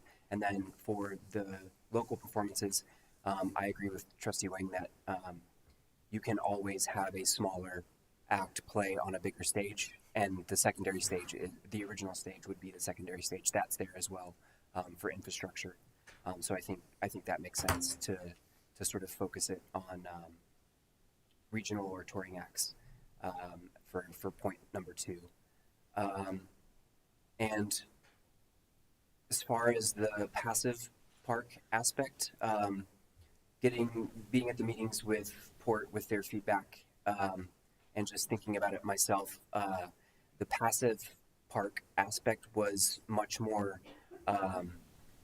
quaint and seemed more in line with the sort of feel of the property, and especially with the understanding that it is possible to in the future build that performing arts center, which would add extra infrastructure, which would cut into those sort of more active ball field areas.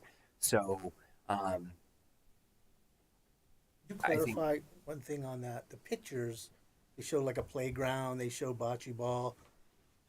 That seems like it's crossing the line on the passive a little. Would you just clarify? Well, from what I understand, those kinds of amenities are sort of like bring your own bocce ball, but there's a space for it, or there's a horseshoe pit, right? So it's not necessarily like ball fields with bleachers and. I thought there was a wooden play set too. I thought. Sure, but Something those like are that? those are Okay. those are sort of less invasive than more permanent. I guess that is a permanent structure, but they would be designed correctly, so they would be tailored towards the feel of the park itself. And then some of the comments at the port meeting were that depending on the layout, if there's a specific amphitheater in a certain area of the park, well, maybe those playgrounds are sort of sprinkled around that area and not necessarily in the more open areas, so that if the kids get bored, well, you go 50 yards to right there with an eye shot. You go 50 yards to the playscape instead of having like a dedicated play area, and they can just be integrated into the design a little bit better. And then you have, if you want to play soccer in the open space that is there with trails, well, sure, go kick the soccer ball around or play football or something like that. But it from the port comments, it seems sort of like the opposite of building a bigger amphitheater that can be used by smaller acts. It was build less for park amenities that can be used for whatever you want. And that was the idea, I think, of the passive amenities. The number was 6 to 20 events. Does anybody know what the scope is? I mean, could you get to 40? I mean, that's one weekend for five. That's one day a weekend for 5 months. It's not a ton of use. If you just went Saturday and Sunday, you'd go to 40 immediately. And it's not my area of expertise, but I'm just wondering. Yeah, I mean, do we feel the reality is we could crank that number up? Right, and well, I mean, I'm sorry, Keith. It seems to me, correct me, right? But it seems to me like, and once again, defer to these guys, but it's the idea that if you build the facility for larger acts, if there's nothing going on that weekend, or if there's no one big scheduled, there are plenty of regional, there are plenty of local acts that could be used to fill that time. If, say, it's a great weekend, the weather's, I mean, it's Colorado, so it's going to be sunny and warm. Have someone play for whatever event that's happening, or random Sunday. Yep. When the budget was, bigger trusses, etc., restrooms, how's the budget commensurate with what we're talking about now? Do you have any idea? We don't have a budget set for this project. But we went out years, and I thought we set some benchmarks for dollars. Not really. I mean, we plugged in a number, and I'll be honest, that was just a wag. We just plugged in a number, imagining that maybe $1 million an acre, plus or minus for development costs. But I really have no context for the scope and scale of what we're talking about, right? I mean, we're not talking about like Ford Amphitheater or Red Rocks. We're talking about. I think Brett is. He's always wanted the. Well, yeah, but I mean that realistically we can't. I think Ford Amphitheater down in Colorado Springs is like 26 acres or something, right? I mean, it's a massive facility. But yeah, I don't know that we really have a lot. So much of it depends on the ultimate design, the layout. Is it soft surface parking? Is it hard surface? How much parking? What do the park amenities look like? What does the amphitheater itself look like, and the infrastructure? I mean, you can get super grand, or you can do something kind of reasonable, but that can still support regional acts. I think there's a lot to be fleshed out before we could even kind of remotely give you an idea of what it might cost. I think too. And these are unique projects too, right? This isn't like a road repaving. I think like a facility like this can also be obviously a standalone venue, but it can also be an anchor for a bigger festival. Like I've been to the Underground Music Festival in Denver, where it's down on Broadway, and literally like every coffee shop, record store, shop has a smaller band playing for 15 or 20 minutes. And then the bigger the band, okay, now you're in a bar, and then there's the main stage, which the bigger acts are on. So there's all these music going on all the time. So you could do something similar to that, where this is the anchor. In the evening, the big act comes on, but you have all these other smaller bands, more regionalized, that are playing at different times. And another, Lions does a big bluegrass festival up there. They do bluegrass and something else, but that facility, it's not owned by the town, it's a private facility. But I mean, man, it brings in the people. So, Carl, or Trustee Ayers, are you done? Your thoughts? Parking. Sorry, because he brought it up. I would just like to suggest that because of the issues with possible issues with parking, that we make sure we have enough space for like dedicated bike parking lots and dedicated like family parking lots, dedicated possibly golf cart parking lots, so that everyone in town can use the minor roadways to get in, which I think would help alleviate some entrance and exit traffic as well. That's a good thought. Yeah. Well, and some of the thing with parking, if you like take the Mishawaka up in Canyon, they park down in Fort Collins and shuttle bus everybody up the canyon. So we've got parking in town. We could let them park there and then burn our bus out of gas. Actually, parking was what I was wanting to zero in on. No, it's perfect, because I didn't think of golf cart access and bike access, so that's great.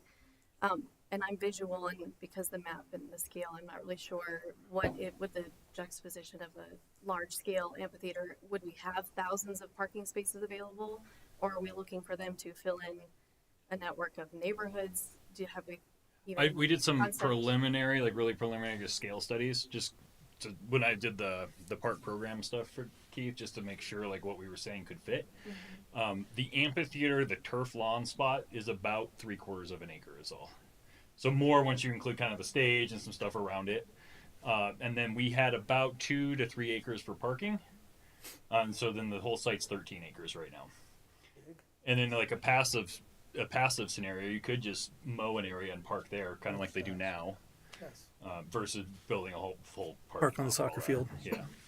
Wonderful. And I would like to second the comments from Port and from the board. I think the passive, both the park, to be really more nature centric, have it feel like you're on the farm. And then with parking can even add to that, so it still looks like an open space when it's not filled in with vehicles. And then as far as the structure, and this just came to mind, and Butch, don't be mad, but I'm gonna throw you into this story because this came to mind while we were talking. Because I even asked him if he likes this idea or not, if he hated it, so he can tell me later. But when I did organize Birthday Day and we housed it at the rec center, there was something so charming about having the band on the front porch of the rec center and then the lawn. And so what I'm kind of picturing is how can we echo what they're already doing, which is that kind of down home farmhouse feel when you're out there. And that's, I think if you're a traveling artist, and every place in northern Colorado kind of looks like the same amphitheater with stone and metal, and it all kind of feels like it's the same kind of structure. If Berthoud had something that looked more like a farm structure, like a farmhouse with a very grand front porch, and then you could have a structure that had a green room because artists need a place to prepare, and then an indoor facility in case there was inclement weather. You could have the bathroom, and probably a small concession, that kind of thing in the structure, but it feels like it's supposed to be there. Like we didn't add it later, maybe it's always kind of been there. Because the rec center came out much better than I had even imagined for that feel. So it has that same feel, and when you attend a concert there, it would be iconic Berthoud. It would be quaint and quintessential Berthoud, but you could still have your larger acts come in and make them feel like, like royalty in their really nice green room, and making sure they have a great egress and they're not having to fight through the crowds, I think is really great. And then one more thing, if the Newell Farm people are willing to continue this legacy of securing and procuring acts, I think considering starting a nonprofit that is actually doing the act procurement might be helpful to the town of Berthoud. So the town's just doing maintenance of the property, handling kind of that side of things, whereas there's an actual organization that's doing the act procurement, might relieve some of that tension, and then hand it over to someone else. So those are just kind of my initial thoughts. What was the capacity for the 4th of July? I don't know what the actual what's the capacity head count? is, but somewhere around 10,000 10,000. Okay. throughout the course of the Just day, gives not you necessarily all at perspective one on time, but yeah. What that massive body of people looks like. And how many acres is that land? Oh gosh, I don't know off the top of my head, but I mean that filled all that includes all of the soccer fields. That includes the fields over at Turner. It's a pretty wide area. It's definitely larger than what we're talking about here. People were at the elementary school too. But it just gives you an idea. What does 10,000 people look like? kind of get a flavor for it. Did you guys look at Ford Amphitheater up in Vale at all? Because I don't think that one's very big either. Yeah, I'm aware of it. We didn't look at it for But this. they bring but a we should national. Take a look. Yeah. I mean, I listened to Robert Plant there. Yeah. I forgot he was playing, and I was riding my bike by the back path, and I sat on the hill outside the auditorium and listened to him. Not bad. That was during CML. I agree with all the other trustees on this. I don't want to belabor the points. I thought these are really great points. Love the idea of kind of that vision you had, May, and the parking I didn't think about. Of course, I'm a stat for golf carts, but it does make sense to try and alleviate some pressure off the main streets if you can encourage people to kind of give them some kind of access. Otherwise, that Berthoud's so great for walking and biking. We should try and advertise that. I was also a little hesitant, or I was actually kind of against having soft surface parking at the rec center, but the town does a fantastic job with it. It might be a way to save some money, and you don't have to worry about stormwater. And I figure when we have to deal with the mud in the parking lots and stuff, that's generally in the winter, and you probably won't have a lot of events then. Is that fair, or? It's possible. Right. Okay. Well, I was just a thought that I think our soft surface at the rec center does really well too. So, yeah, I agree with kind of going as far as we can with this, especially while we have the visionaries here and to kind of guide us that we got the park from. So, love all of this. Hard to say no. All right. To the max. I think we got everything we need. Okay. Yeah. Awesome. Thank you, guys. Yeah. Thank you. Thank you. Well, that concludes our regular board meeting. Let's turn it over. Let's do reports, and we'll start off with Trustee Hardy. Let's see here. What do we got for reports? Berthoud Main Street still moving forward. We're still having our preliminary meetings of getting ourselves organized to become Main Street. So that's still moving. Previous conversation with you. Mm-hmm. When do we get Board of Trustees and Mayor raises? So bring that up and let Chris answer that maybe in his report. I'm really looking forward to getting an auditorium or amphitheater in town. That'd be really cool to see the concerts. So more kudos on that, and that's about it. Awesome. Well, Tim, this was Tim's I brought up before the meeting here. So, trustees, we haven't updated our trustee compensation since 2018, I think. And then in the meantime, we've had massive inflation, and whatever. I don't even know. We make somewhere between $3,000 and $5,000. It's so little, but I think it does make a lot of sense to not only for ourselves. We won't see this. It'll go for the future boards, but to try and help them out, looking at incrementally increasing that. Administrator Kirk, you did say that you had some data. Yeah, actually, this question came up in a kind of an email list server that all the city managers are attached to through CML, just literally in the last month. So I do have very recent numbers from really most of the communities around us and all over the state who answered and responded. Let's see, I just pulled it up, but there's, 40, 45 or 50 agencies that responded and what their councils and mayors get as stipend. It is important to know you cannot raise the pay of current trustees in their current term. So anybody that's currently on the board or in a current term, if you did approve an increase, it wouldn't be effective until that current trustee was elected or until a newly elected trustee filled that seat. So that's just something to be mindful of. I think there's obvious reasons for that, right? Yeah, right. You can't line your own pocket, but I think it's important for future. I know when we did this in 2018, there was some pushback that we're not here for the money, but it's so small in the first place. I don't think you should feel bad for. And I will say, I think that just to, when I reviewed it briefly, I would say we are definitely on the lower end. It's not uncommon for council members or trustees to get somewhere between $750 or $900 a month. And for mayors to be over 1,000, so it that really is a decision that you guys make, and you'll make it for either yourselves if you're reelected or for whoever fills the seat next. Yeah. And so we have till April. We had to get this before the. You can do it anytime you want. Yeah. But it would not apply to the next trustees. So there are currently 4 seats that'll be on the ballot. Those 4, if you approved a change prior to the April election, those 4 would get paid more than the remaining 3. And is it usually associated with attending a meeting? It depends. Some it's a flat fee. Okay. Some it's a per meeting pay. That's how ours is structured with a max cap. So you get paid per meeting with a max of 3 meetings per month. So if you have 4 meetings, you don't get paid for the 4th. Oh. That's the way it's currently structured. That's a freebie. That's a freebie. But you can change that. You can make it a flat amount every month, regardless of how many meetings there are. You could make it per meeting with no cap. That I think those details, as far as I understand, are kind of at your discretion. Okay. Again, they just wouldn't apply until. If we did it per meeting, I think we just make an assumption or build into it. There's pre-work that goes into it. Sure. You know what I'm saying? So it wouldn't be like Per you hour. get exactly. Right. It would be a base for meeting with the intent that you've done both pre-work and maybe some homework Certainly. that go with that meeting. Makes sense. And there are other things that you could add in. Just looking at the list of what everybody else added to that spreadsheet.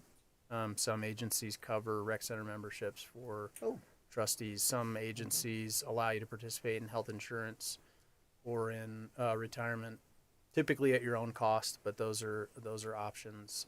So it can be more than just straight compensation in the dollar sense. Yeah. But that's just something you can think about too. I'm happy to share this list.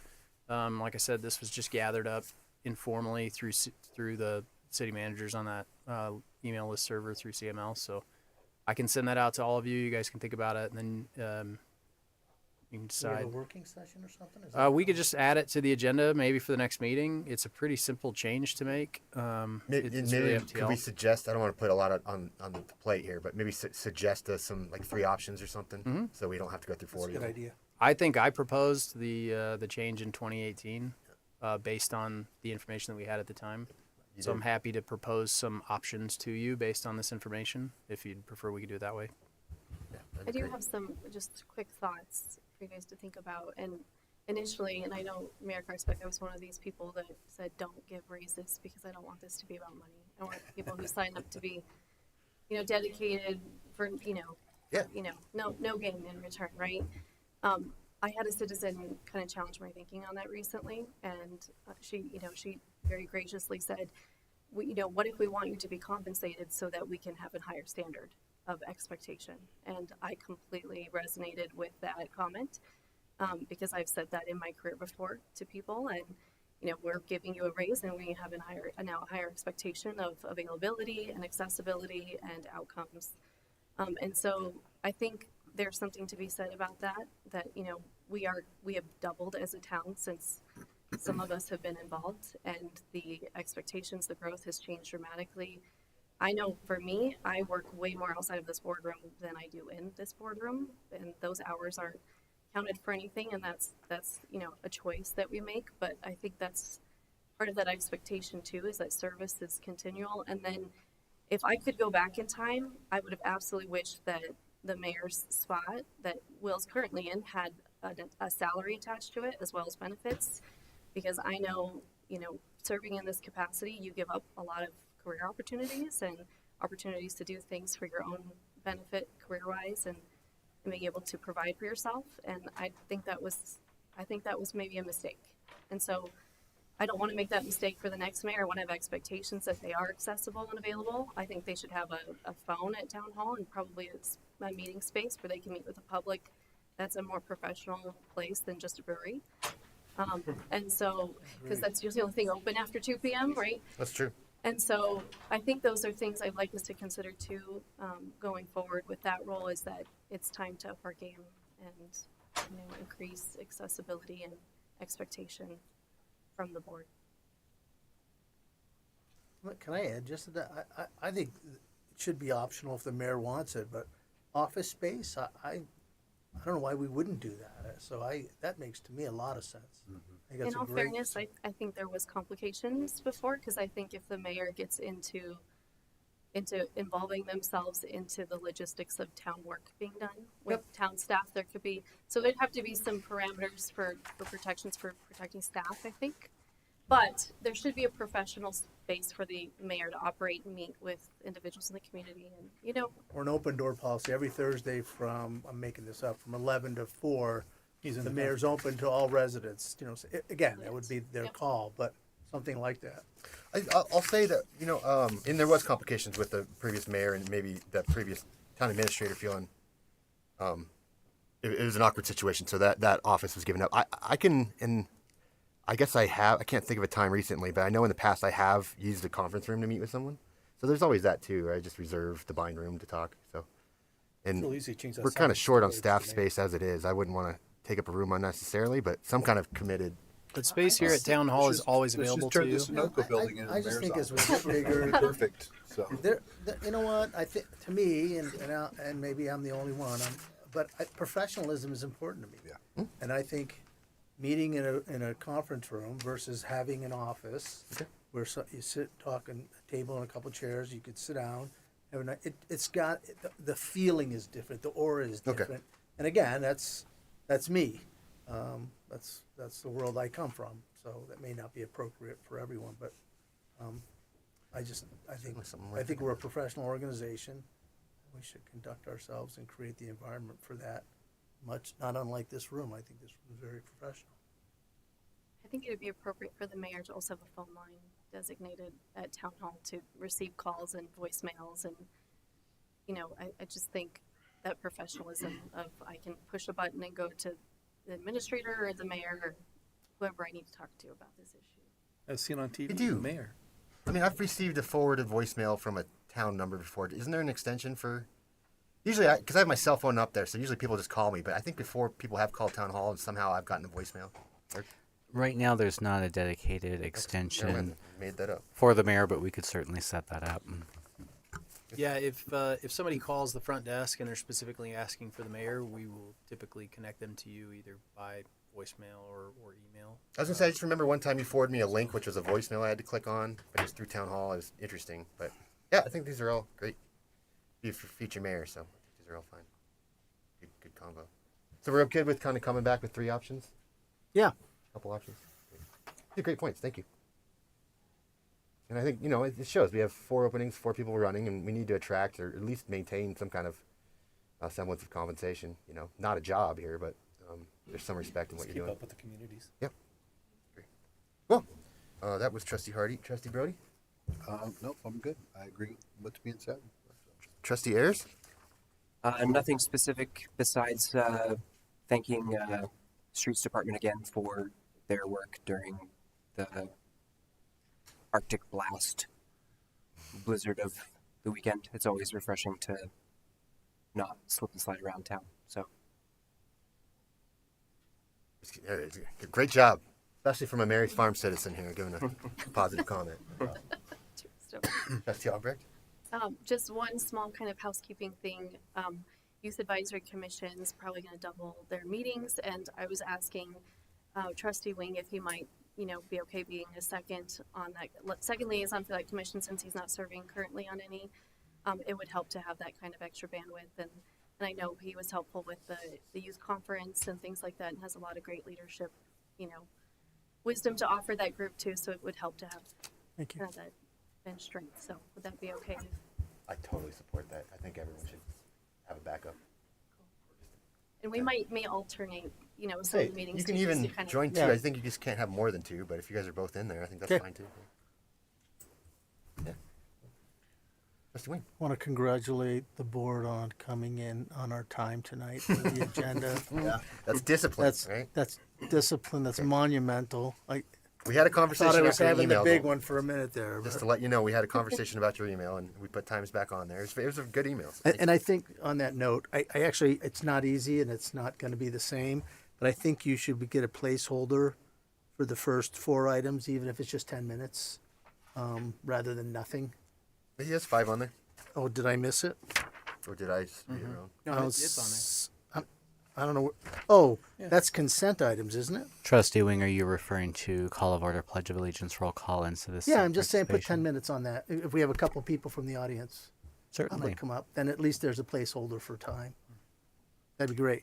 Okay, thanks. Yeah, I didn't realize. Cool. Oh, this case came up as we were talking about professionalism in offices and stuff, and I don't need an answer, but I would at least like a consideration for having somebody here on Friday.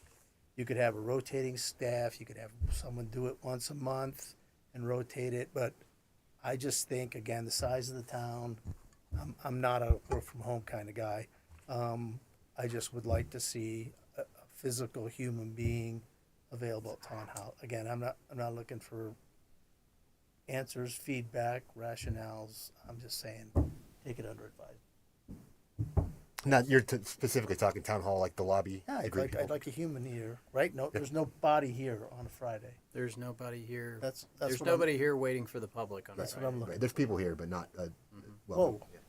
well, I mean, like there's Our streets public, has a our different public schedule. works staff works Friday. you mean at our town park hall to- staff, but we don't have somebody sitting in the lobby on Fridays. And the definition of lobby, is that the door on the main floor or on the upper floor? Both.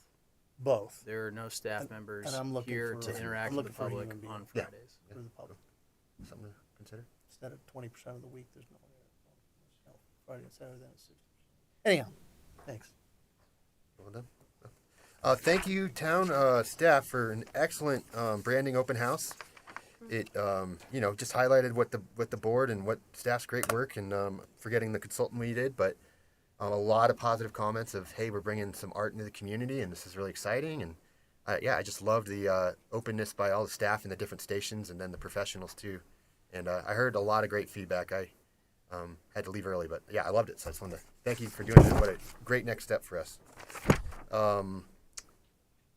Trustee Pay was covered, and is Attorney Smith still on? Well, yeah, I guess we already thanked her, but I just again wanted to thank you so much, Attorney Smith, for your time and extending all your talent to the town. Really appreciated it. Sorry, our last You time. are very. Sorry are we can't see you in so person, welcome. but it's great that you're attending. You bet.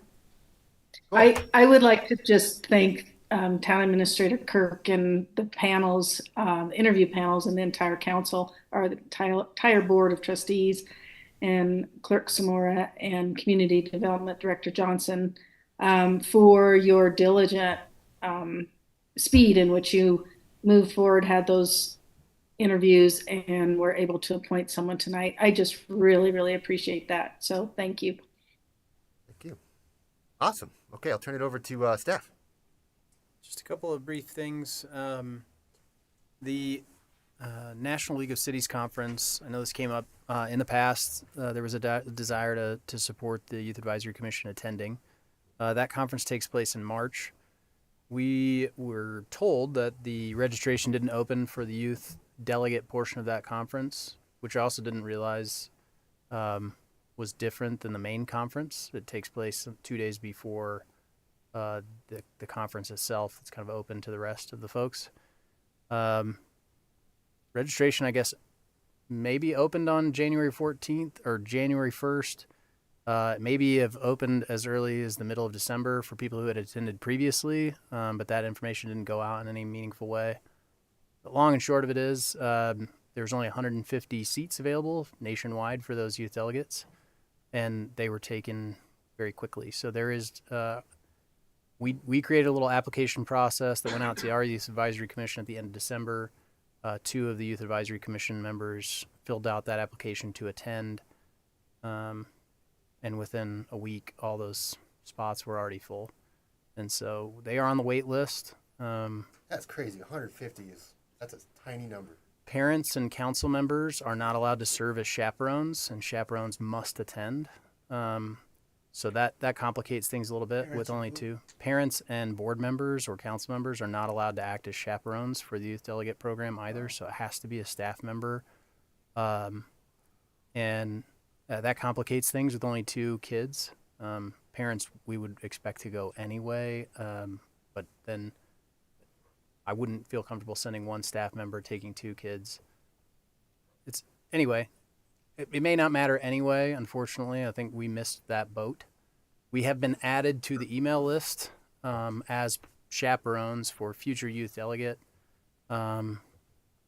conference activities. There is apparently one in Nashville in and around Thanksgiving. I don't know any of the details about that. I don't know that any of those have been released. Amanda Gustafson, who's our staff liaison to the Youth Advisory Commission, our Director of Recreation and Culture, I know was really saddened and frustrated by the whole process. So I do have some comments on that. Yeah. So, and I say this with a great deal of respect, I am extremely frustrated to let our kids down. Like, this was something that many of them signed up for the commission with the hopes and goals. I'm not at all targeting you guys and saying you dropped the ball. The communications from the convention I know have been absolutely dismal. So it's not on you, but I'm not okay with letting the kids down. And so I'd like us to figure out an alternative opportunity, and whether that's allowing, because I know both of the kids who had returned applications, I believe had parents that were willing to chaperone before we knew it wasn't allowed. Perhaps we could still organize some type of guided experience for the parent chaperone and the youth to experience DC, the history, meet some of their state representatives. I think there's some connections there that we could make and salvage this and have them have that experience to bring back to their peers. So I really would like to have that conversation and have it quickly so that we can try and rectify this and not let them down. And then if there's anything we could do to help, I'd love to help with any of the coordination as much as possible, and just trying to figure this out. So I don't know what the rest of the board feels on that, but hopefully we do can. the parent chaperones typically, is it like typical that the municipality picks up their flight, or we're just picking up I the don't. student or the child? The only information that we have is from Loveland and Fort Collins. They have a staff member that takes their youth advisory commission members. I think I can't remember if Loveland had 4 or 6 this year. I know that Amanda, Amanda, most of the information she got about the conference came from a staff member in Loveland because she couldn't get information from the National League of Cities. She kept getting routed to a, generic phone number that nobody returned calls from. So I'm not sure I know the answer to that question. Amanda met with Loveland back towards the end of last year and sent me a long list of notes. I don't think that was in there, so I'm not sure if they do or not. I don't believe that they pay for parents to attend. Yeah, but I'm not certain. The town could cover that because, well, that's obviously up to the board. The cost of the trip is going to be well under the $30,000 that was set aside. It's going to be a fraction of that if 4 people are attending. And if they're not even attending the conference, there's no conference fee. Yeah, and they can't attend the regular conference. We did ask if that was.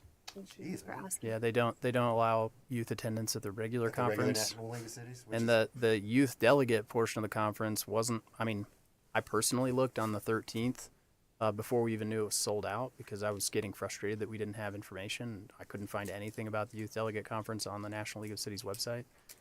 I believe it got updated on the 14th. You can actually look at their website code because I was like, am I losing my mind? But that portion of the page was updated on January 14th, like the next day, and then it was sold out on the 15th. So it was a frustrating process, I think. If the board wants to issue scholarships to the 2 youth advisory commission members and they can book a trip to DC, or if the board wants staff to book a trip for them to DC, I mean, you can tell us to do whatever you want. Couple comments. I really like your idea, but I also like yours too. Now, hearing what you just said, I don't know if Colorado has an open day, but I will tell you, I don't know if any or all of you have been to Washington, but even just the presence of being there, seeing the building, seeing the Capitol, it's so inspiring. The Library of Congress, the Smithsonian. You can spend 2 days in the Smithsonian easy.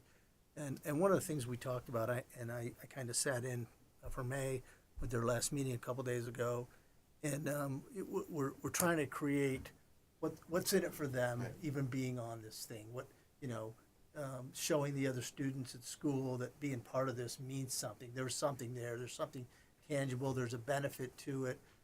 There's pride in being part of it. So whether it's actually setting that up, just a trip in and of itself, I think would be extremely valuable.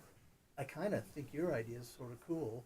Well, that was going to be call it a scholarship, and when Amanda and I met on the 13th, and we realized that parents and council members couldn't serve as chaperones. What we discussed was perhaps the best option would be to issue scholarships for them to attend. What do you think of that? We actually had a board memo drafted for you to approve tonight, but then when we found out it was sold out, it didn't really matter anymore. Would you have them go together or not necessarily? I mean, I guess that would be up to them. Okay. And then I have one other comment, and it's not to pile on here, but and I could be in left field on this. This is my perception.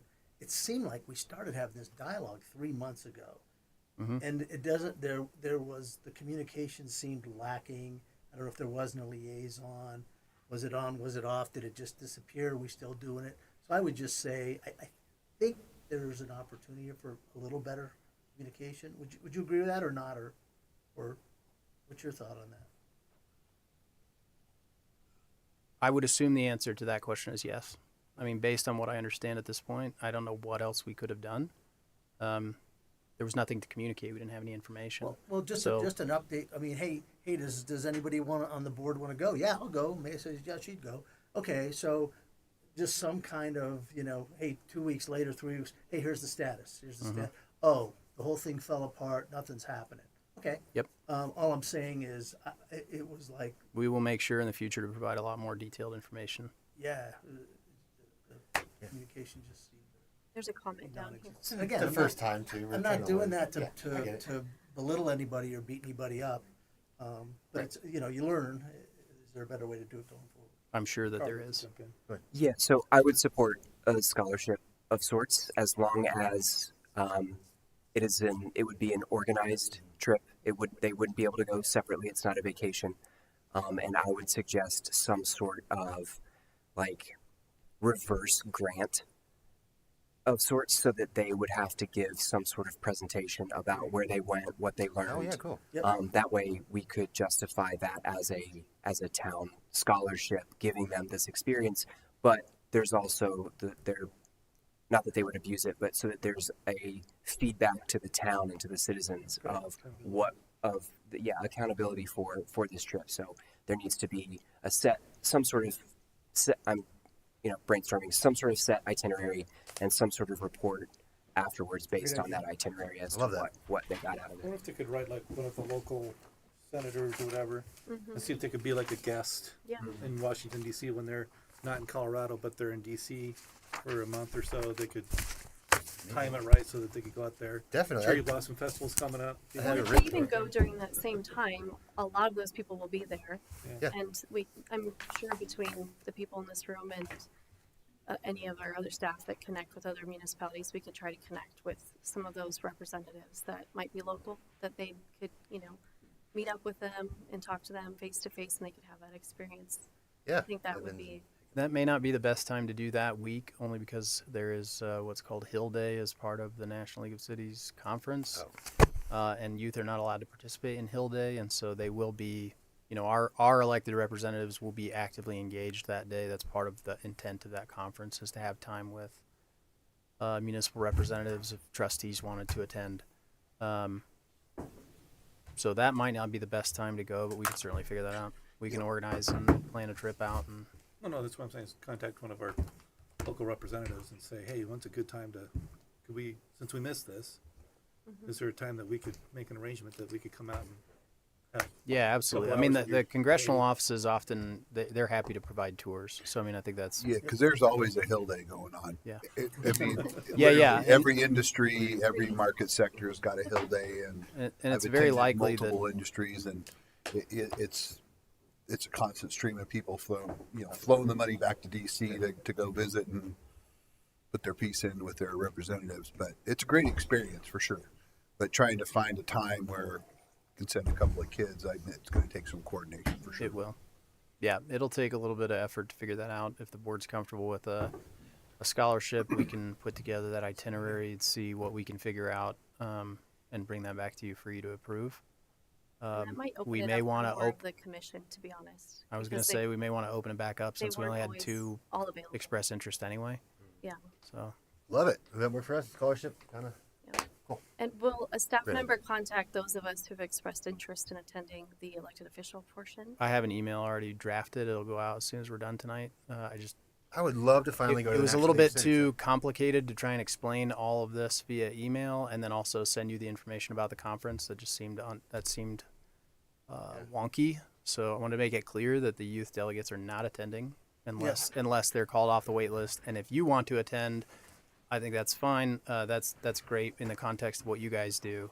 Yeah, it'd be That's a interesting. separate deal. So it seemed Do other pretty towns- challenging to try and put all that in an email. So It's called cities, but I mean, I know Loveland people say it's very valuable to them. Is there rural aspects to this too? For us I really don't know. I've never been to it. no, I've they- never spoken to anyone that's attended. So other than the information that we got back from Loveland's youth delegates or their youth delegate kind of organizer, their staff member, we got some information back from them about that program. And this year it does sound like it was a little different. In previous years it was kind of part of the conference. It's a different activity this year. It's not part of the main conference. It's on different days. They were limited to 150 because of the size of the venue. I think this year was a little bit different too. So even some of the information that maybe we learned early wasn't. Anyway, we're operating on the best information that we had, but it is what it is. Thank you. Good conversation. Anything else, Steph?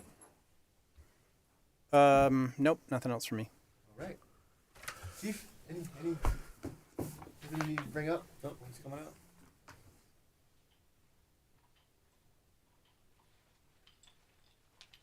So last night was the Shiloh County Sheriff's Office award ceremony.